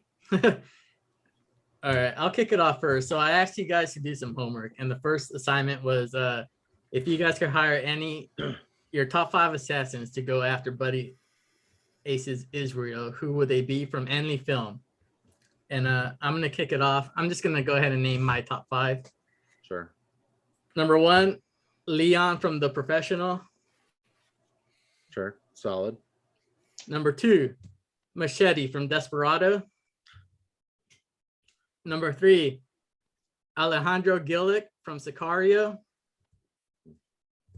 Number 4, because I want to add a female, Mrs. Smith from Mr. and Mrs. Smith. And then number 5 is Buzzsaw from Running Man. I don't know how effective Buzzsaw was per se, but you know. Andy, let's go with your top 5. Sure. Top 5, I just kind of went with some of the heavy hitters, more or less, as far as assassins. So you got, not really in a particular order per se, but you have Agent 47, which is based off the Hitman game. Hitman, yeah. Obviously you got to go for him. Jason Bourne, would be a good hitman to throw in there, and Bruce Willis is Jackal. I was thinking of that too. Yeah. Kind of with the oddball pick here, but Martin Q. Blank, Gross Point Blank, John Krasinski. And then the ace in the hole, go John Wick. Oh, John Wick, yeah.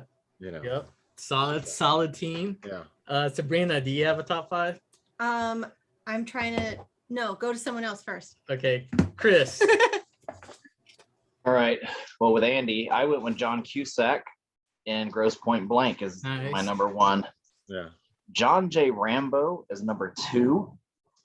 Any of the movies. Right. I don't know if you noticed, Rambo 3 was a pretty funny one. Yeah. We first put the Taliban in power. Yeah. I have John Wick as well. Okay. Because I wanted Keanu on here. Right. And then I put Dan Aykroyd, Gross Point Blank. Right. And then Tim Oliphant. Right. Agent 47, yeah. You did Agent 47 as well? Yeah, I just did Tim Oliphant. Yeah. Because we were talking about, he's one of my favorite actors. Yes, so I wanted to get my favorite guys on here. Right.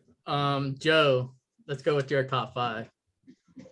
This isn't in any particular order, but these are just like top 5 or just some sweet killers that I could have seen in this movie. Right. Obviously, Adam already hit on it, but the knife throwing Colombian from Desperado. I like that. Machete too. He is great. Yeah, they got a Colombian. I think it was a Colombian or something in that movie that kept referring to, and then he's like, he's got a tattoo of a woman on his chest. Obviously got John Wick, and then on the side of that could have been toss in any of like John Wick's like super hard fights in John Wick. Common. Holy shit. It could even have been that big like Hawaiian dude that he killed, like he shot like 7 times. Yeah. That was kind of, I think that was number 3. And then the Ruby Rose, when she played the deaf assassin, I thought that was kind of cool. Yeah. T-800. Right. Future assassin. Oh. Yeah. Arnold, yeah, why not? Yeah, give me some Arnold Schwarzenegger in there. All right. The Bride from Kill Bill. Right. And Anton, was it Sugar? Chirrut or something. From What's No his Country, name? No No Country for Old Men. Oh, okay. I thought he was pretty won good. Best Film that year. See how that works? Yeah. Yep. I think that any I of forgot those about him. any of those 5 you could have tossed in there. And I mean, there's a lot of other ones too. Oh, yeah. Like the movie Assassins with, I think it was Antonio Banderas and Oh yeah. Harrison Ford. No, it's Stallone. I think. Yeah. Okay. That's what we called Assassins. So I mean, either one of those 2 guys could have jumped in there. I was gonna do Tom Berenger from Sniper. Ooh, I like that. You're muted, Chris. Sabrina, what's your top 5? I actually didn't think of 5, but I thought of 4, and you guys mostly said them. But yeah, Uma Thurman's character from Kill Bill. Right. Solid. John Travolta and Samuel L. Jackson. I think they're like a duo, so you have to do them Yeah, yeah. together from Pulp Fiction. Nice. Oh, nice. I also thought of John Wick, and then my other pick was the female character from Colombiana, Zoe Saldana. Zoe Saldana. Yeah. Solid. She That's really very killed good. that movie, so I was like, she was an awesome assassin. So yeah, those were the ones that I thought of, but I don't know a lot of assassin stuff, so Right. Columbiana was a pretty decent Google's movie. there. it was an I didn't see awesome that one, movie. but- Yeah, Like, I haven't seen it, and it did. You say it now, and I was like flooding back to like, yeah, that movie was pretty. Was pretty. That's good movie. I always think of that movie when I think of like ladies in charge, Sure. basically. Powerful women. Yeah. Solid assassins we all got. All right. Yeah. Cool. And then- I did have Clint Eastwood from Unforgiven Yeah. Oh yeah. and Benicio del Toro from Sicario. Yeah. Alejandro Gillick. That's who I had. That's his character. Right? Yeah, his name. Oh, okay. Yeah, that guy was scary. What about Riddick? Riddick would have been a good one, right? Was he an assassin, or was he Was just? he? a No, I guess killer? he was just a loner, huh? Yeah. See, that's where it gets hard. Yeah. Because I mean, like, there are people that I enjoyed the way that they killed other people, and then there's people that actually did it for money. How Yeah, about yeah. how about one of the immortals from 300? that count? We'll allow it. We'll allow it. All right. Homework assignment number 2 was if you could recast 4 of the characters in the movie, one of them has to be Carl Urban. But there's a caveat. You could only use one actor per rotation. So once we get through all the movies, you can't use the same actor for multiple movies. Got it? Oh, like going forward, you can Yeah, never going say the name forward. again. Yeah. So you have to So- use. I didn't realize that's what you meant. You have to That use. should be called the Nicolas Cage rule. Can't be in every movie. Right? Yeah, except for Carl Urban, because And so I want you guys to save your Carl Urban picks for last. So right. so we're just gonna go through and name our 3, and then one more time we're gonna go around for our Carl Urban pick. So let's go in reverse order, starting with Joe. Okay. Or do you want me to kick it off? So you guys. All right. So I had a hard time with this, mostly because I just kept using like the same like Hollywood badasses that I know and love like today. Yeah. And so over the past couple of days, I've had to really dial this in. Okay. Remember, you could only use one actor per rotation. That's fine. Okay. I choose Walter Goggins. Walton Goggins is great. Yeah. I take him, and he takes the place of Chris Pine, Darwin Trimmer. Okay. I felt like he could do that. He could be, and plus he's kind of a grimy, like Southern guy anyway. And I'm probably going to butcher this name, so bear with me here. And I just have her labeled as Chick from Deadpool, Zazie Beetz. Oh, those She plays Domino. Oh, Yeah. I wanted her to be recast as Georgia. Okay. A good one. And I also understand how corny that is, choosing a woman of color to replace a woman of color. But You wanna, but I watched Deadpool 2 a couple weeks ago, not for the first time, by the way, but for like the 40th time. And Yeah. I was like, she's really cute and kind of badass. And I feel the same way about Georgia. She's really cute and pretty badass. Sure. And then the third one that so we did 3, and then also Carl Yeah. Urban, right? Yeah. Okay, my third one is I replace Pistol Pete Deeks. That is Peter Berg's character. Yeah. He is he's one of the cops. Yep. That's not Ben Affleck or the guy that gets his fingers blown off. He's the other guy. So Pistol Pete Deeks is going to be played by Barry Pepper. And the reason I chose Barry Pepper is because I figure in 2006, 2007, he was also doing nothing. Right. So he could have squeezed right into that role pretty easily. Let's go, Chris. Save Okay, say Carl Urban for last. So you need 3 of them. Yeah. All right, Hugo, Jizz Jacket. Jean-Claude Van Damme. European dude, I gotcha. Taraji P. Henson, Kevin Hart, and Alicia Keys, The Rock. Oh, okay. I like what you've done there. I actually do swap. like that. I do like that. Add a little comedy, big guy, little guy thing. But Totally you play mentioned across. Common earlier when you said Common, because I recasted like the whole cast. You said Common, and you said, yeah, he's always the same. And Aaron, I was like, oh, Ice-T. Angry Black Captain. A little too old for this role, I think, but And I wanted to make, I didn't really understand. Did you want that are like popular actors now no, or just it doesn't- anybody in any actor. general? Yeah. I was wondering because I wrote down for Jeremy Piven, old Aces, and Ric Flair,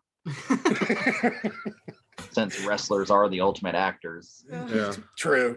And I can picture him in a hotel room with hookers, of course, with one of his robes on, and just talking to Common the way that Piven did. Sabrina, are you ready? Yeah, I went too far.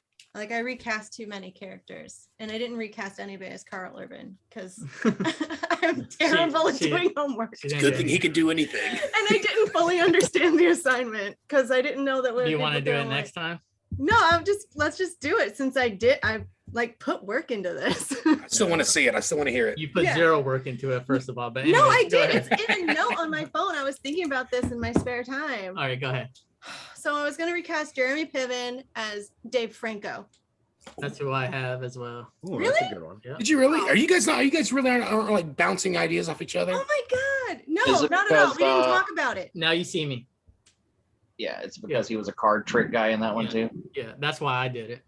His best role was in what Well, he was that? seems like almost really smart, but also plays like this really goofy guy, and I could see him getting into that role in that. And he space. plays a drug-addled weirdo pretty easily. Yeah. Yeah. So I was like, I Watches can see his him brother. doing this. Like he's charming enough that he can get away with some stuff, but Good not so choice. charming. Yeah. So and then Better not have none of my other picks. Ryan Reynolds, I wanted to recast him as Chloe Moretz, the blonde girl from Kick-Ass. Yeah. Yeah, Oh. yeah. I thought she would make a really good, that it suited her. And oh, he's all upset already. And then I recast Ben Affleck as Matt Damon. I wrote Obviously. All right. I actually, the more I think about that Chloe Moretz thing, like, yeah, I mean, Why it not? could definitely work. Yeah, I yeah. I should think have it was. wrote her as one of my assassins. Did you really? Oh yeah, should've. Hit Girl. But yeah, Okay. with that Ben Affleck thing and Peter Berg, And I then- just said Matt Damon, Mark Wahlberg. But then I also had this really fun idea to recast like the lady assassins as a gay man and like a white lady kind of scenario. So I went with Billy Porter as Charisse Waters, and he's like this really big gay black guy. I don't know. And Is he the then one from, is he the gay black dude he's from, in Pose. I think he was in Moonlight. what about, is Unbreakable Kimmy Schmidt? Is that the same dude? No, different guy. I don't know that at all. What about, Titus okay, is he Andromeda? the gay dude from Cinderella? I think he is. Okay, now I know who it is. I haven't Okay. seen that, but I think I've heard that. And then I sat as Alicia as Kat Dennings. I thought they would make a really. I just saw them working together really well. For sure. So there. I won't give any more, so I can keep on my actors. Save your Billy Porter for next time. Andy, let's hear your 3 recasts. Mine is Yeah, Carl I mean, Urban. I went deep Just as do three. well. Remember, you could only use 3 per rotation. I was having Yeah, I so know. much fun. That's not fair. I mean, do you want me to run? I could run down all of the ones that I recast, or No, I want 3. 3. Give All right, 3. so all right, so I'm gonna pick the highlights here, and then the Carl. We have a Urban lot of ones. movies, so if you're throwing in your favorite actors right off the bat, I want to yeah, vote to no. veto this No, I role. picked all right, so I definitely like this pick. I replace Common with RZA. nah. Not too bad. Not Yeah, too bad. okay. You know, I'm gonna place Ray Liotta in this role. Donald Carruthers would be played by Robert Patrick. No. Okay. Okay. All right, and then let's go one more. Let's go with Charisse Waters. Or no, let's go Georgia Sykes rather. So we'll recast Georgia from Alicia Keys to Rihanna. No. Oh, okay. Okay. Yeah. All right. Keep it. That Keep would've it. been Keep it in the sassier. vein. Everything I kind of did in my deep cut was largely in the vein, which was fun. And I know some of you guys are new to this, so you're getting the feel for this. All right, for my recast, I'll start off with Buddy Aces. I casted as Dave Franco. So good. The Swede, I recasted as Bill Skarsgård, Okay. Oh. and then I recasted Pascual El Estrago Acosta as Pedro Pascual. Oh, cool. I felt that like if I, and I it took me a long time because I was like trying to think of the perfect person to take over as El Estrago, and I wanted to try to keep it in the same his name is El Estrago. I don't know what Estrago means in Spanish. Anybody? The Strangler. The Is it Stranger. really what? No, I forget. No, I'm just making up stuff. Oh, fish on! You had me hooked. I believed it. Yeah. I'm really good at bullshitting. And I couldn't think of like the perfect I didn't want to be like a southern like South American actor. I thought more of like a Spanish guy. It's like the Destruction or something like that. But I Like didn't Station. know, and no, I don't know enough like Spanish, as in like from Spain actors that could take over El Estrago. I really like the guy that played that. What is it? The direct translation, according to Google, is havoc. Like to ravage, to cause havoc. Oh, okay. Ruin. And by the way, that character was really cool. I mean, the guy with the knife in his. Yeah. Oh, okay. Yeah, they should do spin-offs with like The I guy want, like, that a little chewed off his miniseries. finger, Yeah. his finger prints. Oh, right. Can you do that in real life? I don't know. They grow Sure you back could. to a point, but Right? You have to they're go down forever pretty deep. altered. He chewed his down to the bone. Yeah, so he would definitely completely change what his fingerprints are. They won't grow back the same way. So It's better if you scar it. I figured it would be more like Will Smith in Yeah. Men in Black, where he grabs that orb and like they burn him off. Oh yeah. You know, like I don't know, like.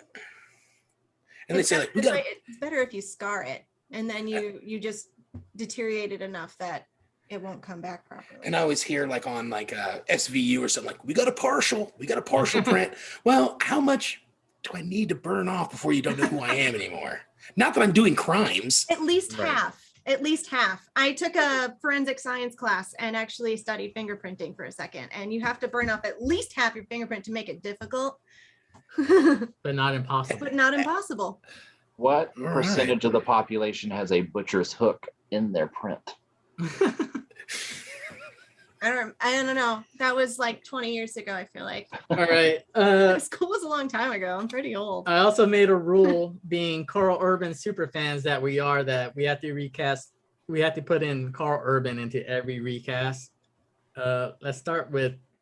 I guess I'll kick it off. I recasted Carl Urban into Hugo. Straightforward. No thrills. Andy, where'd you put Carl Urban? I was because I had almost forgot about the Carl Urban rule when I was recasting her before we started, and I was like, and then I found the perfect spot to put him was Jason Bateman, the Rupert Rip Reed. Because Carl Urban kind of, he kind of plays off that like weird, kind of like pissed off, disgruntled, character from The Boys, and plays, and you go in that way, and I mean, Carl Urban's great, so he could kind of do it all. So why not put him there in the lawyer spot? In the lawyer spot. Facilitating things, but not really doing a lot, which is unfortunate because, he's great on screen, but I think it's a good role for him. Sabrina, do you have a spot for Carl Urban? Yes, I recasted him as the Tremor brother, like the big one that just kills himself essentially. The chainsaw one? Yeah. I thought that was a fun role to throw away at him. Chris. Esquil Acosta. That's your okay. Carl Urban? That's mine. I didn't put his brother Keith Urban anywhere. Joe? It was kind of tough for me to like figure out where to put this guy, only because it'd be so easy to be like, oh, Ryan Reynolds, I don't want to be that guy.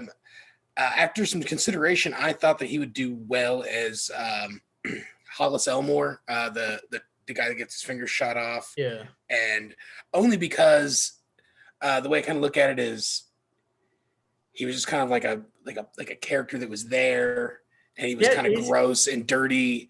And Carl Urban has like a big presence himself, though. That's why I had the same idea with the as Joe, as like he's kind of like this interesting enough guy that's honestly why I put him as the big Tremor brother, just because I was like, he's gonna bring a little bit extra to that role, but everybody else was cast pretty good. Like I put him as Hugo because he had zero speaking roles almost, but he himself has presence. Yeah. Sure. Yeah, and I didn't want him to like overshadow. Yeah. We all know that Carl Urban just steals spotlights, and that's kind of like what he does. By the way, I brought up Carl Urban at my workplace because we had this big discussion about action heroes or whatever, and I brought up Carl Urban just to throw it out there, and my boss looks at, who is that? Nobody knew who he was at all, and I had to like list off who he was. Yeah. And they couldn't picture his face until I had to like Google it and show it. I prefer my Carl Urban to be relatively unknown to everybody else. It just cracked me up. I don't want anybody else jumping on my Carl Urban bandwagon. And then we started doing that podcast and said something about I guess what is it, that movie Dreads on Hulu now. Yeah. And I had said something about like just came on Hulu yesterday, so I've been watching a lot of Dread, and Adam and Andy were like, bro, that fucking movie. It's fantastic. I love it. But it's I don't want everybody getting on the Carl Urban bandwagon just yet. But fantastic guy. What an actor. I have a question. What was the first movie you guys all noticed Carl Urban in? And we're like, that guy's awesome. What's the first one you can remember? I'll tell you mine. It was Riddick. Aomer. Riddick for me. Riddick for him. Aomer and Lord of the Rings for me. I think that I recognized him in Lord of the Rings first, but I didn't really like get on his team until,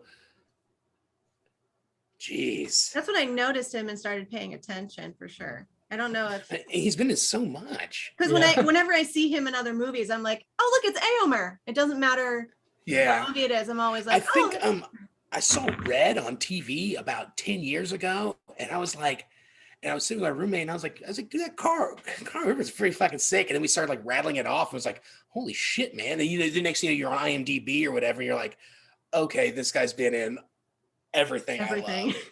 and like, remember him in this? Like, dude, yeah. And then so I think like the movie in Red wasn't a great movie by any means. Nah.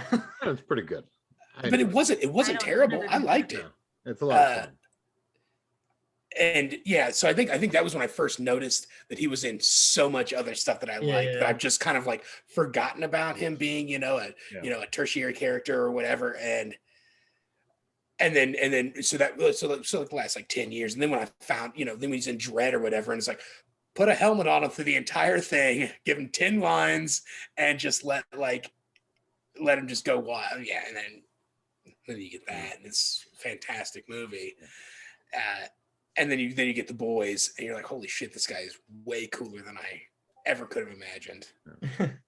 I definitely, started appreciating him. I mean, like, I'd seen Riddick and that stuff before, but didn't pay much mind to Carl Urban in those earlier films. But when he was cast as Bones McCoy, that was like the selling point for sure. And then shortly after the first Star Trek that he did, then he had that TV show on Fox for a minute, that like Almost Human or something. Oh yeah. With the with that other, I called it Black RoboCop or whatever, because it was like Black Robo guy, but it was great in that. And then I was just like, you know what, Carl Urban's great. So awesome. Chris doesn't care anymore. I think the first place I noticed him was in Red. And then you realize that you do notice him in everything else. And I did notice him in Star Trek, but I don't watch Doom. I don't watch Riddick. I didn't watch any of those. Oh, yeah. Chris is an 80s movies guy. Yeah. You guys. But he was in Shark in the Park, though, TV series in 1991. So let's not forget that. Are you guys ready for giving our official ratings? Oh yeah, I guess we got to rate this thing to.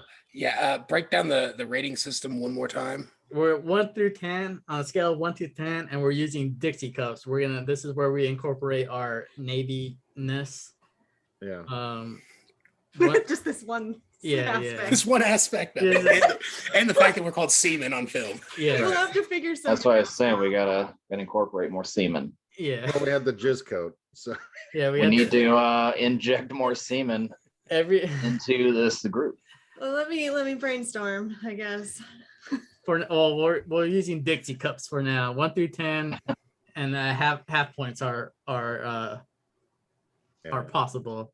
Andy, you want to kick it off? I mean, it's definitely a great movie. It's not like the best movie ever made. No.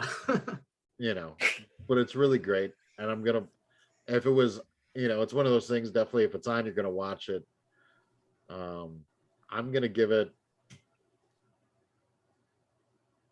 I feel like 8 is a good place to put it. Joe.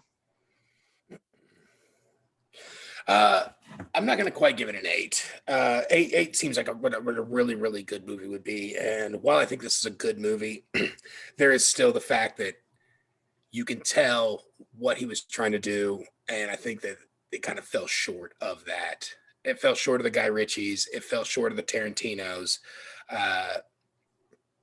Still, a bunch of dudes get together and watch this movie is exactly how I watched it when we were in the Navy. We went to the theaters. It was coming out. I can almost tell you everybody that was at that theater that watched it there. I mean, there was me, you, Magni, Schroyer, probably Bobby Hart, Andy. It was probably there. Yeah. So I mean, it's a dude's movie for sure. You don't need to do a lot of thinking, especially in the middle bulk of the movie. Yeah. The only real thinking comes in the last 10 minutes. But if you haven't been paying attention for the other 75 minutes, you're not really going to catch the ending. But the middle of it's really good. With that being said, I give this, we're going to go 6.5. 6.5. 6.5. And that's because I will tell people to watch this movie. They won't watch it. But overall, I enjoy it myself. I can curl up on a Friday night, spend my time watching this, eating Taco Bell and drinking cheap beer, have a great time. But it's not intellectually stimulating. It's, there's a lot of shooting and there's a lot of good actors, a lot of good stuff in there, a lot of young actors that you get to see nowadays that are not just actors, they're franchise champions. Right. I mean, these people, some of these folks in this movie have done billions of dollars in revenue for their companies that are, fronting them the money. Star Trek, what you gonna do about that? Sabrina.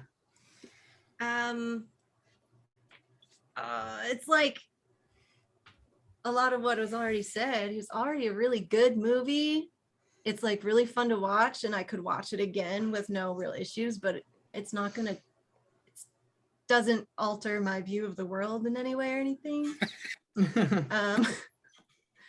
So like I think I'm gonna go with like anything above a 7. I feel like has got to be like emotionally impactful and feel like I need to think about this afterwards. You don't have to think about this afterwards, but it's super good. So like 6.5, I think. 6.5. Yeah, 6.5. I like that. Okay. I want to give it a whole 7, but it's like just short of it. All right. That's it. Chris. Well, since the first number that popped into mind was 6.5 Dixie cups, I'm going to give it 5.5. Oh, Oh, that makes 0 sense, but yeah. I mean, you're Two normally people took 6.5, you don't want to go up to 7. No, I don't want to go up to 7. Well, if wait, if it we makes want- no sense. Just because 2 people pick 6.5, you're That dropped it down 0.5, 0.5.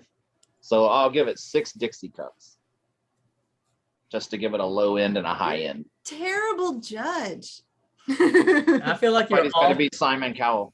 you're altering the average because 2 people pick 6.5.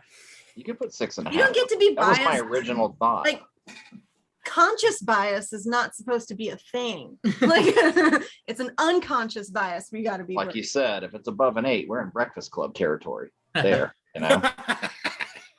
Michael So- Keaton Batman territory. Right. All right. I really enjoyed this movie for the concept of a bunch of assassins getting together to kill this one dude with the ensemble cast who, for as dumb as you might think the concept is, these actors like acted their balls off. Chris Pine acted his balls off. El Estrago dude acted his balls off. All these actors, Taraji Henson and Alicia Keys, they fucking acted their balls off. For that reason alone, I'm giving it a solid 8. 8. 8. See, I leaned with more of a like the Sabrina on the thing that changed my outlook on life, make me think about stuff later on. You're not going to dwell on this movie, like. No. But This isn't like culturally impacting or anything. No. But no, and as a matter of fact, dude movies go 8 all day. And That sounds, Yeah. sounds good. I also It want knows to what it cancel. is. I also want to cancel Chris's shitty reasoning to give it a 6. So I'm gonna bump his score up. I said 6.5. I said 6.5, my original number. That's what I wrote in my Smokin Aces movie rating log. Yay! Just to see how fair I'm being as I go throughout these other movies. All right, I'm giving you your official 6.5, and I'm still sticking with an 8. I really enjoyed the movie. Well, that's weird. That's 2 8s and 3 6.5s, though. It's curious to Like everybody was very decided on this. And I only just recently decided that was a 6.5. It like right before I said what it was. yeah. Yeah. You guys just watched that? I did. I saw it. I mean, like I said, it's a good movie. It's a good movie. Yeah. It fell short on some of the stuff I thought that their goals were, and but outside of everything else, I mean, like the acting, I think you had guys that were trying. They were trying, Yeah. to, Yeah, they were trying so good. and everybody. If you watch this movie, there's maybe 3 people you've never seen. Yeah. I mean, in 2006, there was a bunch of you'd never seen. Yeah. 2021, there's maybe 3 people you've never seen in a movie before. Yeah. Outside of the hookers and shit. But I mean, everybody else that actually has like speaking parts and stuff like that, like they are all recognizable people. These days, yeah.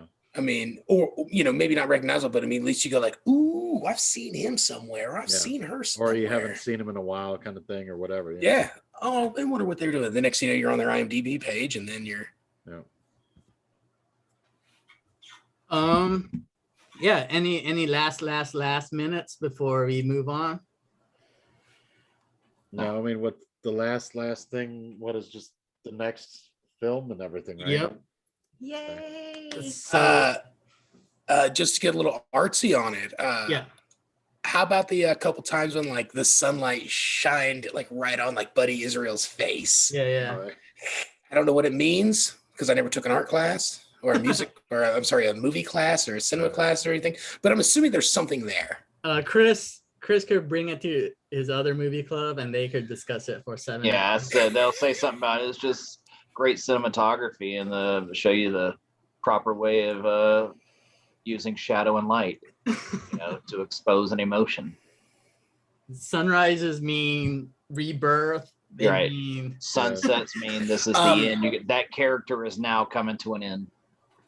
So Rain there's either the means murder or a sexy kiss. what does? Rain, it either means you're gonna get like this big romantic kiss and gesture, or there's like death in the streets. John Wick, Spider-Man, and Mary Jane. Oh, I see. Quick question. The Notebook. El Estrago, he stabs the main guy. I think his name was William. Yeah. Bill, the security guy that was watching and he's like on the phone, like, just fucking watch the old blue hair and like hanging it up, like, dude, she's onto something. Get your eyes on her. Yeah. She's won too many roles in a row. She's 95 years old. You can't fucking miss her. Yeah. Who is that guy? Is That's he famous? Matt Fox. I don't know. Matthew Fox. Yeah. Where would I know him from? Party of Five in the 90s. He was the Okay. oldest brother in Oh, Party he's of the Five. oldest brother. Then he was in Lost. I really Yeah. resonated with Lost that was his big character. thing. From Lost, he was, he got a couple of movies. Like I don't think anybody Marshall. would have resonated with him until like he was, doing his whole like death scene. Like, am I dying? Like, we're all dying. Oh yeah. No, the part where he loses his shit because the people that he's trying to talk to, like the employees, are doing real stupid things. Like, have you ever been in charge? Like, I work in Yes. a restaurant. That's a Navy Watch security rover. Like me Conversation. talking to the waiters and like the people who are getting food out to customers. That's how I talk to them sometimes, because I'm like, why don't you understand what I'm trying to tell you? Are we speaking English together? Like, so when he did that, I was like, that is the realest thing to happen in this entire I'll movie. see her. She's at table 4. She's won like 17 roles in a row, but she's 75. Like, I'm just like, these couple is at table 7 and they've ordered here 20 other times. Why don't you know these people? Like, they always ask for soda on, like, ketchup on the side or something stupid. Like, How are you guys not recognizing this shit? how do you not know this? Or what has nuts in it, Sabrina? Are we picking now? I think so. You guys ready for the next video or next movie? Next wheel. Yeah. Right. So just to make sure here that I have this right, Andy's gonna do his announcement and then we're spinning for Sabrina's choice. this is Yay! exciting. Andy, tell us Tell what us what- category we're choosing from first, and then give us the movie. Right. So I was given 80s horror as the decade and genre. 1980 through 1989, correct? Yes. Yes. Okay. Which is great because as It's I used to say on Halloween, my too. old movie show, I'm not really a horror guy. So this was right up my alley. You're not? And No. it's spooky season, so I'm not a big let's go horror for guy it. either. Oh, that's actually a really good point. I didn't even think of it like that. Yeah. But yeah, All right. it is nice that it is October. But so I was looking through my options, and the first movie that came to mind when I looked over my list is I would call it a classic, Christine, Christine. which is available for free on Pluto, and then there's some other like $3.99 rental options, whether it's Amazon or YouTube and such, if that's acceptable. How do you spell it? Okay. Is that what you're choosing? Yeah, yeah. Is that your Oh, choice? I would say that's my choice if that's allowable, given that it's, you can rent it easily for a couple dollars on Amazon Yeah, that's or fine. wherever, We're all adults here, man. If as long as it doesn't cost like $20, I mean, Well, geez, give me a break. sometimes people like to keep it like Maybe we should keep it under available limit. for free. That don't matter. Oh, well, my book club to, does that. Give the masses available. What year is this movie? 1983 it came out, the year of my birth. So I figured that was fitting. And I've at one of the horror cons that came through. It was the Scares of Care that came through when I met Elvira. They also had Christine there, so I got my picture taken with the car. Chris, this is your era. Have you seen this movie? I memorized this movie. Let's talk about Keith Gordon in the lead actor role first off. I've never seen this. Save it. I've never seen this movie, so I haven't either. Never even I've seen heard it of it. probably. You've at never least a seen half it? dozen times. It's a Stephen King, and it's a good movie. Oh, I'm gonna be so uncomfortable watching it. I hate scary movies. I get so scared. Yeah, I'm gonna die. All right, so is there any particular homework that we need to do, or just like come in here and just watch this damn thing? Yeah, you don't have to give us the homework assignment right now, Okay. Andy. Well, I can give you the top 5. Okay. Let's go with top 5 movie cars. Ooh. Top 5 movie cars. Yeah. Oh, that's a good one. And then, like I said, 3 recasts plus Carl Urban, and you can't use any previous actors. Right. Yeah. Okay, so that'll just to fun. be that I understand what that last part means, you're meaning I can't take Barry Pepper again. No, until we go God. through the whole Oh. cycle. I have another question about this actually. When I originally thought you wanted us to like give us all actors that would be playing basically like the same age group or whatever, but of today. So you can't put anybody in there that's like Yeah, Harrison Ford because he's like 80 million years old now and he doesn't fit in. exactly. Current actors. Right. Current a working modern day actors recast. only, Yeah, not John Wayne. no. Cool. Just want to make sure. You guys Clint got Eastwood's that? available then. Question. What's that? Clint Eastwood's available then. Yeah. Well, I tried to cast this Oh, one there you as go. like everybody that could actually work together. All right. And just to give you guys a heads up, I have removed my genre, which was action movies from 2000s. Uh-huh. And then I added a Carl Urban classic. Are you guys okay with that? 100%. And I'm only spinning the wheel once. And this is for Sabrina's. I also like the fact that there's free for alls, and then there's also the Carl Urban Classic that could go from anytime to infinity. Essentially, there's 2 free-for-alls. Oh my goodness! Yeah. All right. I'm only spinning it once. And then Sabrina, you'll have 1 month to decide on the movie, which you will reveal on the next episode. Okay. Ready? Yeah, go. Bam. Wheel of Movies. Oh, Geez. we are gonna Probably be there's some good ones in that era, I would say for sure. So I will also accept a good thriller with a good killer. right. This one though, this time frame is Rough. them trying too hard to scare people. Yeah. With effects and all that stuff. This Jump isn't scares just some and guy in the everything. I woods stopped who can watching walk movies faster than you because, run. like I like the last scary movie I saw in a movie theater was Paranormal Activity, and I bet that happened like right at 2010, and I have not watched any since then. Like, Like I said, I'll also accept a good thriller with a good killer. Yeah. Like, would you accept, like, say, I'm gonna pick something that scares the shit out of me. Like, And is that okay? As long as I make that the criteria? like, where would you put, say, like, Silence of the Lambs? Would that be under horror or? No, that's creepy. That doesn't scare me. It gives me heebie-jeebies. Yeah. Different feelings. Like a for sure. psychological thriller. yeah, like a almost psychological. a drama, really.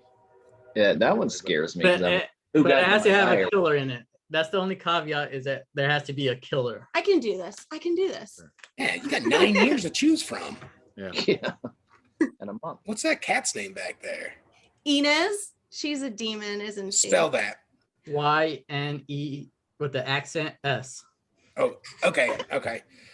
Inez. I couldn't tell if you said Enid, Uh-huh.